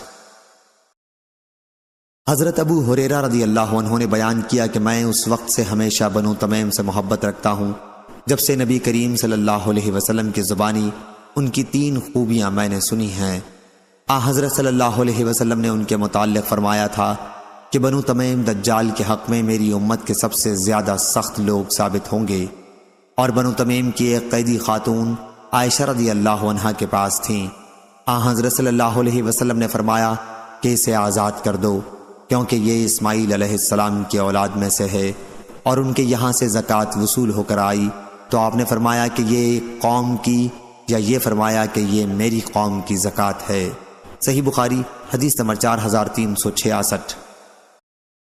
ابن جریج نے خبر دی، انہیں ابن ابی ملیکہ نے اور انہیں عبداللہ بن زبیر رضی اللہ عنہ نے خبر دی کہ بنو تمیم کے چند سوار نبی کریم صلی اللہ علیہ وسلم کی خدمت میں حاضر ہوئے اور عرض کی کہ آپ ہمارا کوئی امیر منتخب کر دیجئے۔ ابو بکر رضی اللہ عنہ نے کہا کہ قعقاع بن معبد بن زرارہ رضی اللہ عنہ کو امیر منتخب کر دیجئے۔ عمر رضی اللہ عنہ نے عرض کیا کہ یا رسول اللہ بلکہ آپ اقرع بن حابس رضی اللہ عنہ کو ان کا امیر منتخب فرما دیجئے۔ اس پر ابو بکر رضی اللہ عنہ نے عمر رضی اللہ عنہ سے کہا کہ تمہارا مقصد صرف مجھ سے اختلاف کرنا ہے۔ عمر رضی اللہ عنہ نے کہا کہ نہیں، میری غرض مخالفت کی نہیں ہے۔ دونوں اتنا جھگڑے کہ آواز بلند ہو گئی۔ اس پر سورہ حجرات کی یہ آیت نازل ہوئی، یا ایھا الذین آمنوا لا تقدموا، آخر آیت تک۔ صحیح بخاری حدیث نمبر 4367۔ قرہ بن خالد نے بیان کیا ان سے ابو حمزہ نے کہ میں نے ابن عباس رضی اللہ عنہ سے پوچھا کہ میرے پاس ایک گھڑا ہے جس میں میرے لیے نیند یعنی کھجور کا شربت بنایا جاتا ہے، میں وہ میٹھے رہنے تک پیا کرتا ہوں، بعض وقت بہت پی لیتا ہوں اور لوگوں کے پاس دیر تک بیٹھا رہتا ہوں تو ڈرتا ہوں کہ کہیں فضیحت نہ ہو، لوگ کہنے لگیں کہ یہ نشہ باز ہے۔ اس پر ابن عباس رضی اللہ عنہ نے کہا کہ قبیلہ عبد القیس کا وفد نبی کریم صلی اللہ علیہ وسلم کی خدمت میں حاضر ہوا تو آپ نے فرمایا، اچھے آئے، نہ ذلیل ہوئے نہ شرمندہ، خوشی سے مسلمان ہو گئے، نہ ہوتے تو ذلت اور شرمندگی حاصل ہوتی۔ انہوں نے عرض کیا، یا رسول اللہ ہمارے اور آپ کے درمیان میں مشرکین کے قبائل پڑتے ہیں، اس لیے ہم آپ کی خدمت میں صرف حرمت والے مہینوں میں ہی حاضر ہو سکتے ہیں۔ آپ ہمیں وہ احکام و ہدایات سنا دیں کہ اگر ہم ان پر عمل کرتے رہیں تو جنت میں داخل ہوں، اور جو لوگ ہمارے ساتھ نہیں آ سکے ہیں انہیں بھی وہ ہدایات پہنچا دیں۔ حضرت صلی اللہ علیہ وسلم نے فرمایا کہ میں تمہیں 4 چیزوں کا حکم دیتا ہوں اور 4 چیزوں سے روکتا ہوں۔ میں تمہیں حکم دیتا ہوں اللہ پر ایمان لانے کا۔ تمہیں معلوم ہے اللہ پر ایمان لانا کسے کہتے ہیں؟ اس کی گواہی دینا کہ اللہ کے سوا کوئی معبود نہیں، نماز قائم کرنے کا، زکوٰۃ دینے، رمضان کے روزے رکھنے اور مال غنیمت میں سے 5واں حصہ بیت المال کو ادا کرنے کا حکم دیتا ہوں۔ اور میں تمہیں 4 چیزوں سے روکتا ہوں، یعنی کدو کے توبے میں اور کریدی ہوئی لکڑی کے برتن میں اور سبز لاکھی برتن میں اور روغنی برتن میں نبیذ بھگونے سے منع کرتا ہوں۔ صحیح بخاری حدیث نمبر 4368۔ ابو جمرہ نے بیان کیا، کہا کہ میں نے ابن عباس رضی اللہ عنہ سے سنا کہ وہ بیان کرتے تھے کہ جب قبیلہ عبد القیس کا وفد حضور اکرم صلی اللہ علیہ وسلم کی خدمت میں حاضر ہوا تو انہوں نے عرض کیا، یا رسول اللہ، ہم قبیلہ ربیہ کی ایک شاخ ہیں اور ہمارے اور آپ کے درمیان کفار مضر کے قبائل پڑتے ہیں۔ ہم حضور صلی اللہ علیہ وسلم کی خدمت میں صرف حرمت والے مہینوں میں ہی حاضر ہو سکتے ہیں، اس لیے آپ چند ایسی باتیں بتلا دیجئے کہ ہم بھی ان پر عمل کریں، اور جو لوگ ہمارے ساتھ نہیں آ سکے ہیں انہیں بھی اس کی دعوت دیں۔ حضرت صلی اللہ علیہ وسلم نے فرمایا کہ میں تمہیں 4 چیزوں کا حکم دیتا ہوں اور 4 چیزوں سے روکتا ہوں۔ میں تمہیں حکم دیتا ہوں اللہ پر ایمان لانے کا، یعنی اس کی گواہی دینا کہ اللہ کے سوا کوئی معبود نہیں۔ پھر آپ نے اپنی انگلی سے ایک اشارہ کیا، اور نماز قائم کرنے کا، زکوٰۃ دینے کا اور اس کا مال غنیمت میں سے 5واں حصہ بیت المال کو ادا کرتے رہنا۔ اور میں تمہیں دبا، نقیر، مزفت اور حنتم کے برتنوں کے استعمال سے روکتا ہوں۔ صحیح بخاری حدیث نمبر 4369۔ قریب ابن عباس کے غلام نے بیان کیا کہ ابن عباس، عبد الرحمن بن اظہر اور مسعود بن مخرمہ نے انہیں عائشہ رضی اللہ عنہا کی خدمت میں بھیجا اور کہا کہ ام المومنین سے ہمارا سب کا سلام کہنا اور عصر کے بعد 2 رکعتوں کے متعلق ان سے پوچھنا، اور یہ کہ ہمیں معلوم ہوا ہے کہ آپ انہیں پڑھتی ہیں، اور ہمیں یہ بھی معلوم ہوا ہے کہ رسول اللہ صلی اللہ علیہ وسلم نے انہیں پڑھنے سے روکا تھا۔ ابن عباس نے کہا کہ میں نے ان 2 رکعتوں کے پڑھنے پر عمر رضی اللہ عنہ کے ساتھ ان کے دور خلافت میں لوگوں کو مارا کرتا تھا۔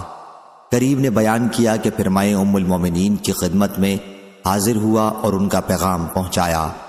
عائشہ رضی اللہ عنہا نے فرمایا کہ اس کے متعلق ام سلمہ سے پوچھو۔ میں نے ان حضرات کو آ کر اس کی اطلاع دی تو انہوں نے مجھ کو ام سلمہ کی خدمت میں بھیجا، وہ باتیں پوچھنے کے لیے جو عائشہ سے انہوں نے پوچھوائی تھیں۔ ام سلمہ نے فرمایا کہ میں نے خود بھی رسول اللہ صلی اللہ علیہ وسلم سے سنا ہے کہ آپ عصر کے بعد 2 رکعتوں سے منع کرتے تھے، لیکن ایک مرتبہ آپ نے عصر کی نماز پڑھی، پھر میرے یہاں تشریف لائے۔ میرے پاس اس وقت قبیلہ بنو حرام کی کچھ عورتیں بیٹھی ہوئی تھیں اور آپ نے 2 رکعت نماز پڑھی۔ یہ دیکھ کر میں نے خادمہ کو آپ کی خدمت میں بھیجا اور اسے ہدایت کر دی کہ حضور صلی اللہ علیہ وسلم کے پہلو میں کھڑی ہو جانا اور عرض کرنا کہ ام سلمہ نے پوچھا ہے یا رسول اللہ، میں نے تو آپ سے ہی سنا تھا اور آپ نے عصر کے بعد ان 2 رکعتوں کے پڑھنے سے منع کیا تھا، لیکن آج میں خود آپ کو 2 رکعت پڑھتے دیکھ رہی ہوں۔ اگر حضرت صلی اللہ علیہ وسلم ہاتھ سے اشارہ کریں تو پھر پیچھے ہٹ جانا۔ خادمہ نے میری ہدایت کے مطابق کیا اور حضور صلی اللہ علیہ وسلم نے ہاتھ سے اشارہ کیا تو وہ پیچھے ہٹ گئی۔ پھر جب فارغ ہوئے تو فرمایا، اے ابو امیہ کی بیٹی، عصر کے بعد کی 2 رکعتوں کے متعلق تم نے سوال کیا ہے۔ وجہ یہ ہوئی تھی کہ قبیلہ عبد القیس کے کچھ لوگ میرے یہاں اپنی قوم کا اسلام لے کر آئے تھے اور ان کی وجہ سے ظہر کے بعد کی 2 رکعتیں میں نہیں پڑھ سکا تھا۔ یہ وہی 2 رکعتیں ہیں۔ صحیح بخاری حدیث نمبر 4370۔ حضرت عبداللہ بن عباس رضی اللہ عنہ نے بیان کیا کہ رسول اللہ صلی اللہ علیہ وسلم کی مسجد یعنی مسجد نبوی کے بعد سب سے پہلا جمعہ حواسی کی مسجد میں عبد القیس میں قائم ہوا۔ حواسی بحرین کا ایک گاؤں تھا۔ صحیح بخاری حدیث نمبر 4371۔ سعید بن ابی سعید نے بیان کیا، انہوں نے ابو ہریرہ رضی اللہ عنہ سے سنا، انہوں نے بیان کیا کہ نبی کریم صلی اللہ علیہ وسلم نے نجد کی طرف کچھ سوار بھیجے۔ وہ قبیلہ بنو حنیفہ کے سرداروں میں سے ایک شخص ثمامہ بن اسال نامی کو پکڑ کر لائے اور مسجد نبوی کے ایک ستون سے باندھ دیا۔ حضور اکرم صلی اللہ علیہ وسلم باہر تشریف لائے اور پوچھا، تو کیا سمجھتا ہے، میں تیرے ساتھ کیا کروں گا؟ انہوں نے کہا، محمد میرے پاس خیر ہے، اس کے باوجود اگر آپ مجھے قتل کر دیں تو آپ ایک شخص کو قتل کریں گے جو خونی ہے، اس نے جنگ میں مسلمانوں کو مارا ہے، اور اگر آپ مجھ پر احسان کریں گے تو ایک ایسے شخص پر احسان کریں گے جو احسان کرنے والے کا شکر ادا کرتا ہے۔ لیکن اگر آپ کو مال مطلوب ہے تو جتنا چاہیں مجھ سے مال طلب کر سکتے ہیں۔ حضور اکرم صلی اللہ علیہ وسلم وہاں سے چلے آئے۔ دوسرے دن آپ نے پھر پوچھا، ثمامہ اب تو کیا سمجھتا ہے؟ انہوں نے کہا، وہی جو میں پہلے کہہ چکا ہوں کہ اگر آپ نے احسان کیا تو ایک ایسے شخص پر احسان کریں گے جو شکر ادا کرتا ہے۔ حضرت صلی اللہ علیہ وسلم پھر چلے گئے۔ تیسرے دن پھر آپ نے ان سے پوچھا، اب تو کیا سمجھتا ہے ثمامہ؟ انہوں نے کہا کہ وہی جو میں آپ سے پہلے کہہ چکا ہوں۔ حضرت صلی اللہ علیہ وسلم نے صحابہ رضی اللہ عنہم سے فرمایا کہ ثمامہ کو چھوڑ دو۔ رسی کھول دی گئی تو وہ مسجد نبوی سے قریب ایک باغ میں گئے اور غسل کر کے مسجد نبوی میں حاضر ہوئے اور پڑھا، اشہد ان لا الہ الا اللہ واشہد ان محمد رسول اللہ، اور کہا، اے محمد، اللہ کی قسم روئے زمین پر کوئی چہرہ آپ کے چہرے سے زیادہ میرے لیے برا نہیں تھا، لیکن آج آپ کے چہرے سے زیادہ مجھے کوئی چہرہ محبوب نہیں ہے۔ اللہ کی قسم کوئی دین آپ کے دین سے زیادہ مجھے برا نہیں لگتا تھا، لیکن آج آپ کا دین مجھے سب سے زیادہ پسندیدہ اور عزیز ہے۔ اللہ کی قسم کوئی شہر آپ کے شہر سے زیادہ مجھے برا نہیں لگتا تھا، لیکن آج آپ کا شہر میرا سب سے زیادہ محبوب شہر ہے۔ آپ کے سواروں نے مجھے پکڑا تو میں عمرے کا ارادہ کر چکا تھا، اب آپ کا کیا حکم ہے؟ رسول اللہ صلی اللہ علیہ وسلم نے انہیں بشارت دی اور عمرہ ادا کرنے کا حکم دیا۔ جب وہ مکہ پہنچے تو کسی نے کہا کہ وہ بے دین ہو گئے ہیں۔ انہوں نے جواب دیا کہ نہیں، بلکہ میں محمد صلی اللہ علیہ وسلم کے ساتھ ایمان لے آیا ہوں، اور خدا کی قسم اب تمہارے یہاں یمامہ سے گیہوں کا ایک دانہ بھی اس وقت تک نہیں آئے گا جب تک نبی کریم صلی اللہ علیہ وسلم اجازت نہ دے دیں۔ صحیح بخاری حدیث نمبر 4372۔ ابن عباس رضی اللہ عنہ نے بیان کیا کہ نبی کریم صلی اللہ علیہ وسلم کے عہد میں مسلمہ کذاب آیا اس دعوے کے ساتھ کہ اگر محمد مجھے اپنے بعد اپنا نائب و خلیفہ بنا دیں تو میں ان کی اتباع کر لوں۔ اس کے ساتھ اس کی قوم بنو حنیفہ کا ایک بہت بڑا لشکر تھا۔ حضور صلی اللہ علیہ وسلم اس کی طرف تبلیغ کے لیے تشریف لے گئے۔ آپ کے ساتھ ثابت بن قیس بن شماس رضی اللہ عنہ بھی تھے۔ آپ کے ہاتھ میں کھجور کی ایک ٹہنی تھی۔ جہاں مسلمہ اپنی فوج کے ساتھ پڑاؤ کیے ہوئے تھا، آپ وہیں جا کر ٹھہر گئے اور آپ نے اس سے فرمایا، اگر تو مجھ سے یہ ٹہنی مانگے گا تو میں تجھے یہ بھی نہیں دوں گا، اور تو اللہ کے اس فیصلے سے آگے نہیں بڑھ سکتا جو تیرے بارے میں پہلے ہی ہو چکا ہے۔ تو نے اگر میری اطاعت سے روگردانی کی تو اللہ تعالیٰ تجھے ہلاک کر دے گا۔ میرا تو خیال ہے کہ تو وہی ہے جو مجھے خواب میں دکھایا گیا تھا۔ اب تیری باتوں کا جواب میری طرف سے ثابت بن قیس رضی اللہ عنہ دیں گے۔ پھر آپ واپس تشریف لائے۔ صحیح بخاری حدیث نمبر 4373۔ ابن عباس رضی اللہ عنہ نے بیان کیا کہ پھر میں نے رسول اللہ صلی اللہ علیہ وسلم کے اس ارشاد کے متعلق پوچھا کہ میرا خیال تو یہ ہے کہ تو وہی ہے جو مجھے خواب میں دکھایا گیا تھا۔ تو ابو ہریرہ رضی اللہ عنہ نے مجھے بتایا کہ رسول اللہ صلی اللہ علیہ وسلم نے فرمایا، میں سویا ہوا تھا کہ میں نے اپنے ہاتھوں میں سونے کے 2 کنگن دیکھے، مجھے انہیں دیکھ کر بڑا دکھ ہوا۔ پھر خواب ہی میں مجھ پر وحی کی گئی کہ میں ان میں پھونک مار دوں، چنانچہ میں نے ان پر پھونکا تو وہ اڑ گئے۔ میں نے اس کی تعبیر 2 جھوٹوں سے لی جو میرے بعد نکلیں گے، ایک اسود انسی تھا اور دوسرا مسلمہ کذاب، جن ہر 2 کو خدا نے پھونک کی طرح ختم کر دیا۔ صحیح بخاری حدیث نمبر 4374۔ عبد الرزاق نے بیان کیا، ان سے معمر نے، ان سے حمام نے، اور انہوں نے ابو ہریرہ رضی اللہ عنہ سے سنا۔ انہوں نے بیان کیا کہ رسول اللہ صلی اللہ علیہ وسلم نے فرمایا، خواب میں میرے پاس زمین کے خزانے لائے گئے اور میرے ہاتھوں میں سونے کے 2 کنگن رکھ دیے گئے۔ یہ مجھ پر بڑا شاق گزرا۔ اس کے بعد مجھے وحی کی گئی کہ میں ان میں پھونک مار دوں۔ میں نے پھونکا تو وہ اڑ گئے۔ میں نے اس کی تعبیر 2 جھوٹوں سے لی جن کے درمیان میں ہوں، یعنی صاحب صنعا اسود عنسی اور صاحب یمامہ مسیلمہ کذاب۔ صحیح بخاری حدیث نمبر 4375۔ ابو رجاء الطاردی رضی اللہ عنہ نے بیان کیا کہ ہم پہلے پتھر کی پوجا کرتے تھے، اور اگر کوئی پتھر ہمیں اس سے اچھا مل جاتا تو اسے پھینک دیتے اور اس دوسرے کی پوجا شروع کر دیتے۔ اگر ہمیں پتھر نہ ملتا تو مٹی کا ایک ٹیلا بنا لیتے اور بکری لا کر اس پر دھوتے اور اس کے گرد طواف کرتے۔ جب رجب کا مہینہ آ جاتا تو ہم کہتے یہ مہینہ نیزوں کو دور رکھنے کا ہے، چنانچہ ہمارے پاس لوہے سے بنے ہوئے جتنے بھی نیزے یا تیر ہوتے، ہم رجب کے مہینے میں انہیں اپنے سے دور رکھتے اور انہیں کسی طرف پھینک دیتے۔ صحیح بخاری حدیث نمبر 4376۔ ابو رجاء نے بیان کیا کہ جب نبی کریم صلی اللہ علیہ وسلم مبعوث ہوئے تو میں ابھی کم عمر تھا اور اپنے گھر کے اونٹ چرایا کرتا تھا۔ پھر جب ہم نے آپ کی فتح مکہ کی خبر سنی تو ہم آپ کو چھوڑ کر دوزخ میں چلے گئے، یعنی مسلمہ کذاب کے تابعدار بن گئے۔ صحیح بخاری حدیث نمبر 4377۔ عبید اللہ بن عبداللہ بن عتبہ نے بیان کیا کہ ہمیں معلوم ہے کہ جب مسلمہ کذاب مدینہ آیا تو بنت حارث کے گھر اس نے قیام کیا، کیونکہ بنت حارث بن قریظ اس کی بیوی تھی۔ یہی عبداللہ بن عامر کی بھی ماں ہے۔ پھر حضور صلی اللہ علیہ وسلم اس کے یہاں تشریف لائے تبلیغ کے لیے۔ آپ کے ساتھ ثابت بن قیس بن شماس رضی اللہ عنہ بھی تھے۔ ثابت وہی ہیں جو حضور صلی اللہ علیہ وسلم کے خطیب کے نام سے مشہور تھے۔ حضور اکرم صلی اللہ علیہ وسلم کے ہاتھ میں ایک چھڑی تھی۔ حضور صلی اللہ علیہ وسلم اس کے پاس آ کر ٹھہر گئے اور اس سے گفتگو کی، اسلام کی دعوت دی۔ مسلمہ نے کہا کہ میں اس شرط پر مسلمان ہوتا ہوں کہ آپ کے بعد مجھ کو حکومت ملے۔ حضور اکرم صلی اللہ علیہ وسلم نے فرمایا کہ اگر تم مجھ سے یہ چھڑی مانگو گے تو میں تمہیں یہ بھی نہیں دے سکتا، اور میں تو سمجھتا ہوں کہ تم وہی ہو جو مجھے خواب میں دکھائے گئے تھے۔ یہ ثابت بن قیس رضی اللہ عنہ ہیں اور میری طرف سے تمہاری باتوں کا یہی جواب دیں گے۔ پھر حضور صلی اللہ علیہ وسلم واپس تشریف لائے۔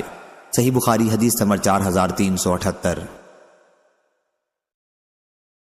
عبید اللہ بن عبداللہ نے کہا کہ میں نے عبداللہ بن عباس رضی اللہ عنہ سے حضور اکرم صلی اللہ علیہ وسلم کے اس خواب کے متعلق پوچھا جس کا ذکر آپ نے فرمایا تھا، تو انہوں نے بتایا کہ مجھے معلوم ہوا ہے کہ حضور صلی اللہ علیہ وسلم نے فرمایا مجھے خواب میں دکھایا گیا تھا کہ میرے ہاتھوں پر سونے کے 2 کنگن رکھ دیے گئے ہیں۔ میں اس سے بہت گھبرایا اور ان کنگنوں سے مجھے تشویش ہوئی۔ پھر مجھے حکم ہوا اور میں نے انہیں پھونک دیا تو دونوں کنگن اڑ گئے۔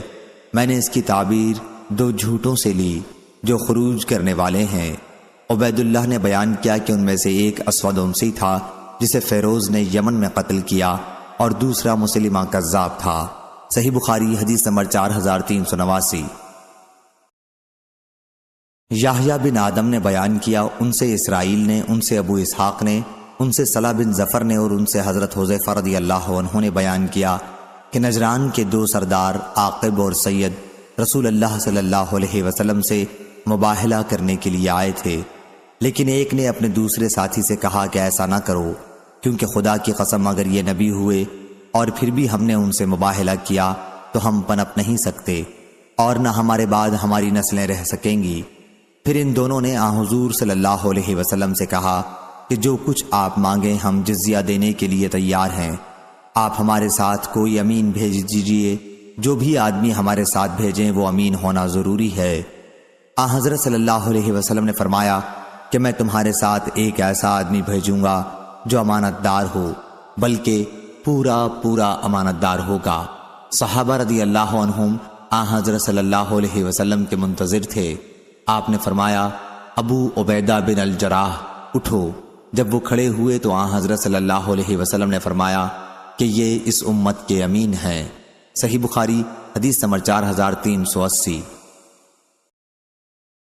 ابو حذیفہ رضی اللہ عنہ نے بیان کیا کہ اہل نجران نبی کریم صلی اللہ علیہ وسلم کی خدمت میں حاضر ہوئے اور عرض کیا کہ ہمارے ساتھ کوئی امانت دار آدمی بھیجیے۔ حضرت صلی اللہ علیہ وسلم نے فرمایا کہ میں تمہارے ساتھ ایسا آدمی بھیجوں گا جو ہر حیثیت سے امانت دار ہوگا۔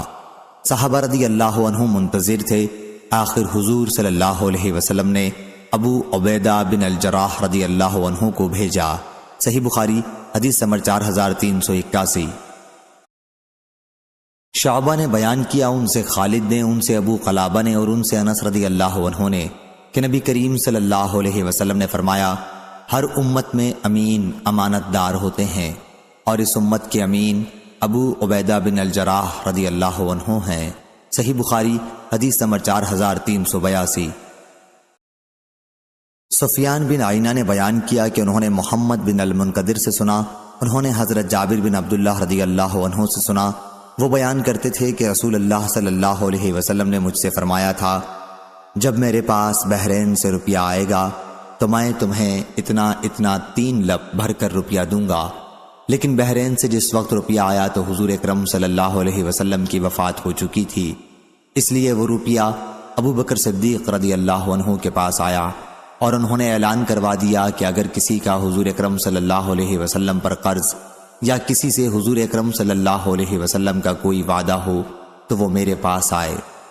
جابر رضی اللہ عنہ نے بیان کیا کہ میں ان کے پاس گیا اور انہیں بتایا کہ حضور اکرم صلی اللہ علیہ وسلم نے مجھ سے فرمایا تھا کہ اگر بحرین سے میرے پاس روپیہ آیا تو میں تمہیں اتنا 3 لب بھر کر دوں گا۔ جابر نے بیان کیا کہ پھر میں نے ان سے ملاقات کی اور ان سے اس کے متعلق کہا، لیکن انہوں نے اس مرتبہ مجھے نہیں دیا۔ میں پھر ان کے یہاں گیا، اس مرتبہ بھی انہوں نے مجھے نہیں دیا۔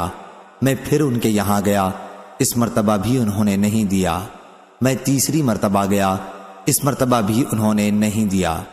اس لیے میں نے ان سے کہا کہ میں آپ کے یہاں 1 مرتبہ آیا، آپ نے نہیں دیا، پھر آیا اور آپ نے نہیں دیا، پھر تیسری مرتبہ آیا ہوں اور آپ اس مرتبہ بھی نہیں دے رہے ہیں۔ اگر آپ کو مجھے دینا ہے تو دے دیجئے، ورنہ صاف کہہ دیجئے کہ میرا دل دینے کو نہیں چاہتا، میں بخیل ہوں۔ اس پر ابو بکر رضی اللہ عنہ نے فرمایا کہ تم نے کہا ہے کہ میرے معاملے میں بخل کر لو، بھلا بخل سے بڑھ کر اور کیا عیب ہو سکتا ہے۔ 3 مرتبہ انہوں نے یہ جملہ دہرایا اور کہا میں نے تمہیں جب بھی ٹالا تو میرا ارادہ یہی تھا کہ بہرحال تمہیں دینا ہے، اور اسی سند سے عمرو بن دینار سے روایت ہے۔ ان سے محمد بن علی باقر نے بیان کیا، انہوں نے کہا کہ میں نے جابر بن عبداللہ رضی اللہ عنہ سے سنا، انہوں نے بیان کیا کہ میں حاضر ہوا تو ابو بکر رضی اللہ عنہ نے مجھے 1 لب بھر کر روپیہ دیا اور کہا کہ اسے گن لو۔ میں نے گنا تو 500 تھا، فرمایا کہ 2 مرتبہ اتنا ہی اور لے لو۔ صحیح بخاری حدیث نمبر 4383۔ یحییٰ بن آدم نے بیان کیا، کہا ہم سے یحییٰ بن زکریا بن ابی زائدہ نے بیان کیا، ان سے ان کے والد نے اور ان سے ابو اسحاق عمرو بن عبداللہ نے، ان سے اسود بن یزید نے اور ان سے ابو موسیٰ اشعری رضی اللہ عنہ نے کہ میں اور میرے بھائی ابو رحم یا ابو بردہ یمن سے آئے تو ہم ابتدا میں بہت دنوں تک یہ سمجھتے رہے کہ ابن مسعود رضی اللہ عنہ اور ان کی والدہ ام عبداللہ رضی اللہ عنہا دونوں حضرت صلی اللہ علیہ وسلم کے اہل بیت میں سے ہیں، کیونکہ یہ حضرت صلی اللہ علیہ وسلم کے گھر میں رات دن بہت آیا جایا کرتے تھے اور ہر وقت حضور صلی اللہ علیہ وسلم کے ساتھ رہا کرتے تھے۔ صحیح بخاری حدیث نمبر 4384۔ عبد السلام بن حرب نے بیان کیا، ان سے ایوب سختیانی نے، ان سے ابو قلابہ نے اور ان سے زہدم نے کہ جب ابو موسیٰ رضی اللہ عنہ کوفہ کے امیر بن کر عثمان رضی اللہ عنہ کے عہد خلافت میں آئے تو اس قبیلہ جرم کا انہوں نے بہت اعزاز کیا۔ زہدم کہتے ہیں کہ ہم آپ کی خدمت میں بیٹھے ہوئے تھے اور وہ مرغ کا ناشتہ کر رہے تھے، حاضرین میں ایک اور صاحب بھی بیٹھے ہوئے تھے۔ ابو موسیٰ رضی اللہ عنہ نے انہیں بھی کھانے پر بلایا تو ان صاحب نے کہا کہ جب سے میں نے مرغیوں کو کچھ گندی چیزیں کھاتے دیکھا ہے اسی وقت سے مجھے اس کے گوشت سے گھن آنے لگی ہے۔ ابو موسیٰ رضی اللہ عنہ نے کہا آؤ بھائی، میں نے رسول اللہ صلی اللہ علیہ وسلم کو اس کا گوشت کھاتے دیکھا ہے۔ ان صاحب نے کہا لیکن میں نے اس کا گوشت نہ کھانے کی قسم کھا رکھی ہے۔ انہوں نے کہا تم آ تو جاؤ، میں تمہیں تمہاری قسم کے بارے میں بھی علاج بتاؤں گا۔ ہم قبیلہ اشعر کے چند لوگ نبی کریم صلی اللہ علیہ وسلم کی خدمت میں حاضر ہوئے اور آپ سے غزوہ تبوک کے لیے جانور مانگے۔ حضور صلی اللہ علیہ وسلم نے فرمایا کہ سواری نہیں ہے۔ ہم نے پھر آپ سے مانگا تو آپ نے اس مرتبہ قسم کھائی کہ آپ ہم کو سواری نہیں دیں گے، لیکن ابھی کچھ زیادہ دیر نہیں ہوئی تھی کہ غنیمت میں کچھ اونٹ آئے۔ حضرت صلی اللہ علیہ وسلم نے ان میں سے 5 اونٹ ہم کو دلائے۔ جب ہم نے انہیں لے لیا تو پھر ہم نے کہا کہ یہ تو ہم نے حضرت صلی اللہ علیہ وسلم کو دھوکہ دیا، آپ کو غفلت میں رکھا، قسم یاد نہیں دلائی۔ ایسی حالت میں ہماری بھلائی کبھی نہیں ہوگی۔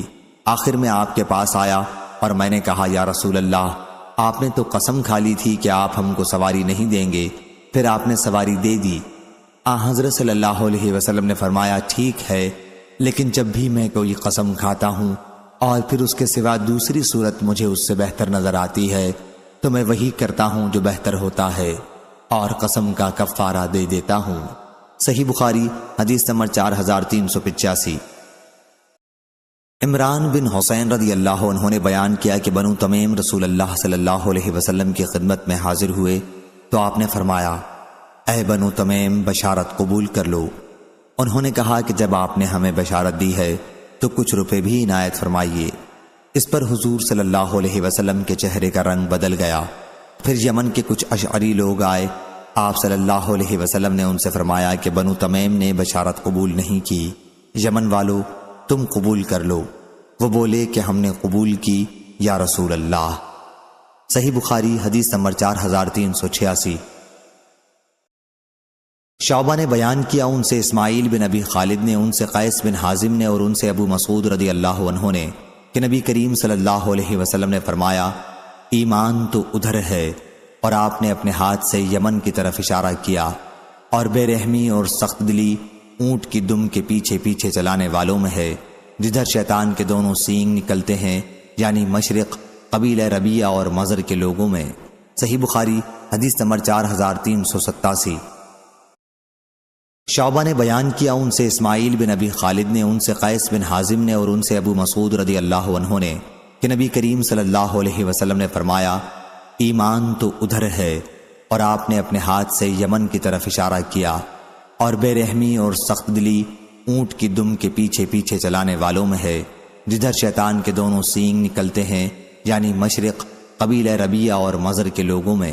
صحیح بخاری حدیث نمبر 4387۔ عبد الحمید نے بیان کیا ان سے ابن بلال نے، ان سے ثور بن زید نے، ان سے ابو الغیث سالم نے اور ان سے ابو ہریرہ رضی اللہ عنہ نے کہ رسول اللہ صلی اللہ علیہ وسلم نے فرمایا ایمان یمن کا ہے، اور فتنہ دین کی خرابی ادھر سے ہے، اور ادھر ہی سے شیطان کے سر کا کونا نمودار ہوگا۔ صحیح بخاری حدیث نمبر 4389۔ ابو زناد نے بیان کیا ان سے اعرج نے اور ان سے ابو ہریرہ رضی اللہ عنہ نے بیان کیا کہ نبی کریم صلی اللہ علیہ وسلم نے فرمایا تمہارے یہاں اہل یمن آئے ہیں جو نرم دل رقیق القلب ہیں، دین کی سمجھ یمن والوں میں ہے اور حکمت بھی یمن کی ہے۔ صحیح بخاری حدیث نمبر 4390۔ علقمہ نے بیان کیا کہ ہم عبداللہ بن مسعود رضی اللہ عنہ کے پاس بیٹھے ہوئے تھے، اتنے میں خباب بن عرط رضی اللہ عنہ مشہور صحابی تشریف لائے اور کہا ابو عبد الرحمن، کیا یہ نوجوان لوگ جو تمہارے شاگرد ہیں اسی طرح قرآن پڑھ سکتے ہیں جیسے آپ پڑھتے ہیں؟ ابن مسعود رضی اللہ عنہ نے کہا کہ اگر آپ چاہتے ہیں تو میں کسی سے تلاوت کے لیے کہوں۔ انہوں نے فرمایا کہ ضرور۔ اس پر ابن مسعود رضی اللہ عنہ نے کہا علقمہ تم پڑھو۔ زید بن حدیر زیاد بن حدیر کے بھائی بولے آپ علقمہ سے تلاوت قرآن کے لیے فرماتے ہیں، حالانکہ وہ ہم سب سے اچھے قاری نہیں ہیں۔ ابن مسعود رضی اللہ عنہ نے کہا اگر تم چاہو تو میں تمہیں وہ حدیث سنا دوں جو رسول اللہ صلی اللہ علیہ وسلم نے تمہاری قوم کے حق میں فرمائی تھی۔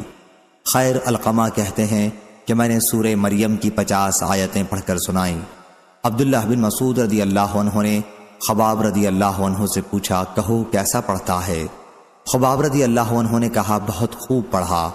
عبداللہ رضی اللہ عنہ نے کہا کہ جو آیت بھی میں جس طرح پڑھتا ہوں علقمہ بھی اسی طرح پڑھتا ہے۔ پھر انہوں نے خباب رضی اللہ عنہ کو دیکھا، ان کے ہاتھ میں سونے کی انگوٹھی تھی، تو کہا کیا ابھی وقت نہیں آیا کہ یہ انگوٹھی پھینک دی جائے؟ خباب نے کہا آج کے بعد آپ یہ انگوٹھی میرے ہاتھ میں نہیں دیکھیں گے۔ چنانچہ انہوں نے انگوٹھی اتار دی۔ اس حدیث کو غندر نے شعبہ سے روایت کیا ہے۔ صحیح بخاری حدیث نمبر 4391۔ عبداللہ بن ذکوان نے بیان کیا، ان سے عبد الرحمن اعرج نے اور ان سے ابو ہریرہ رضی اللہ عنہ نے بیان کیا کہ طفیل بن عمرو رضی اللہ عنہ نبی کریم صلی اللہ علیہ وسلم کی خدمت میں حاضر ہوئے اور عرض کیا کہ قبیلہ دوست تو تباہ ہوا، نافرمانی اور انکار کیا، اسلام قبول نہیں کیا، آپ اللہ سے ان کے لیے دعا کیجئے۔ حضرت صلی اللہ علیہ وسلم نے فرمایا، اے اللہ قبیلہ دوست کو ہدایت دے اور انہیں میرے یہاں لے آ۔ صحیح بخاری حدیث نمبر 4392۔ ابو ہریرہ رضی اللہ عنہ نے بیان کیا کہ جب میں اپنے وطن سے نبی کریم صلی اللہ علیہ وسلم کی خدمت میں حاضر ہونے کے لیے چلا تو راستے میں نے یہ شعر پڑھا۔ ترجمہ: کیسی ہے تکلیف کی لمبی یہ رات، خیر اس نے کفر سے دی ہے نجات، اور میرا غلام راستے میں بھاگ گیا تھا، پھر میں یہاں حضرت صلی اللہ علیہ وسلم کی خدمت میں حاضر ہوا اور آپ سے بیعت کی۔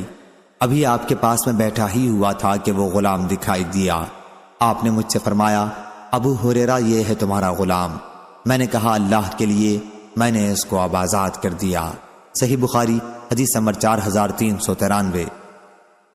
عدی بن حاتم رضی اللہ عنہ نے بیان کیا کہ ہم حضرت عمر رضی اللہ عنہ کی خدمت میں ان کے دور خلافت میں ایک وفد کی شکل میں آئے۔ وہ ایک ایک شخص کو نام لے لے کر بلاتے جاتے۔ میں نے ان سے کہا، کیا آپ مجھے پہچانتے نہیں یا امیر المومنین؟ فرمایا، کیا تمہیں بھی نہیں پہچانوں گا؟ تم اس وقت اسلام لائے جب یہ سب کفر پر قائم تھے، تم نے اس وقت توجہ کی جب یہ سب منہ موڑ رہے تھے، تم نے اس وقت وفا کی جب یہ سب بے وفائی کر رہے تھے، اور اس وقت پہچانا جب ان سب نے انکار کیا تھا۔ عدی رضی اللہ عنہ نے کہا، بس اب مجھے کوئی پرواہ نہیں۔ صحیح بخاری حدیث نمبر 4394۔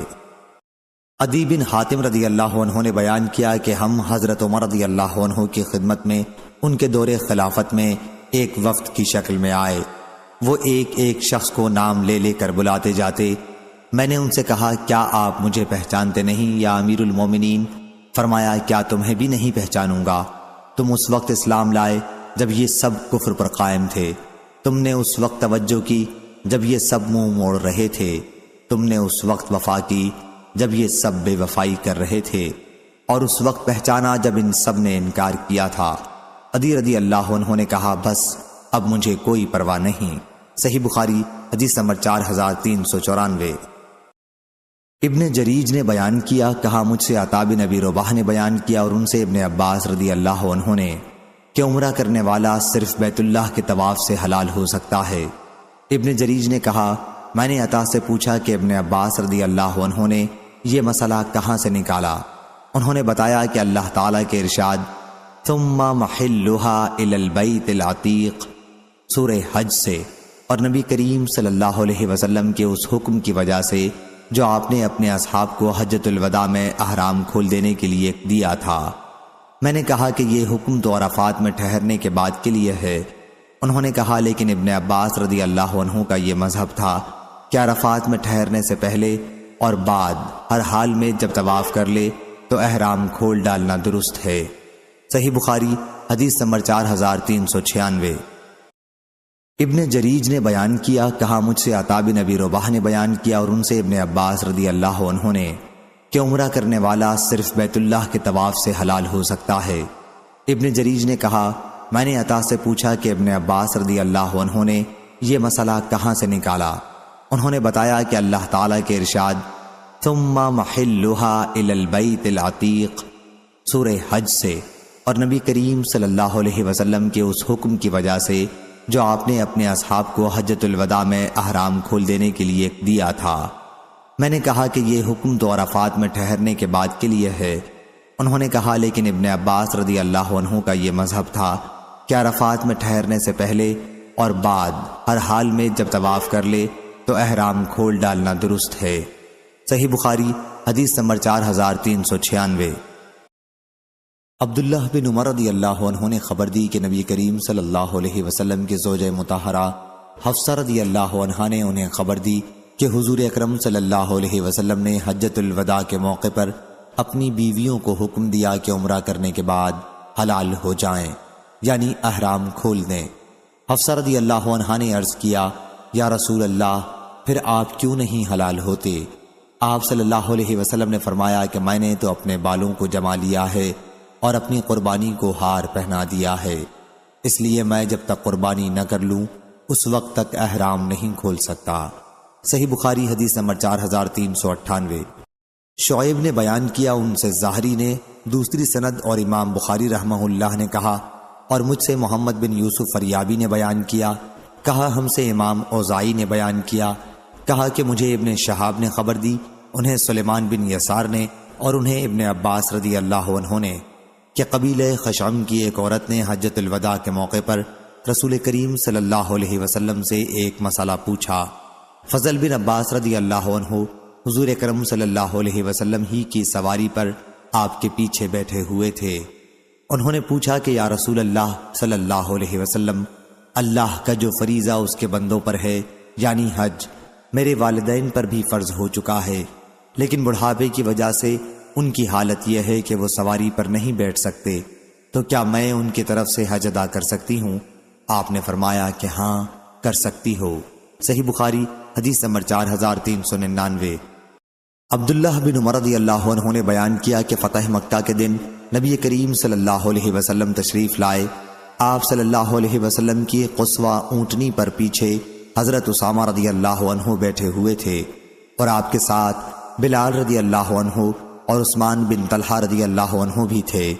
آپ صلی اللہ علیہ وسلم نے کعبے کے پاس اپنی اونٹنی بٹھا دی اور عثمان رضی اللہ عنہ سے فرمایا کہ کعبے کی کنجی لاؤ۔ وہ کنجی لائے اور دروازہ کھولا۔ حضور اندر داخل ہوئے تو آپ صلی اللہ علیہ وسلم کے ساتھ اسامہ، بلال اور عثمان رضی اللہ عنہ بھی اندر گئے، پھر دروازہ اندر سے بند کر لیا اور دیر تک اندر نماز اور دعاؤں میں مشغول رہے۔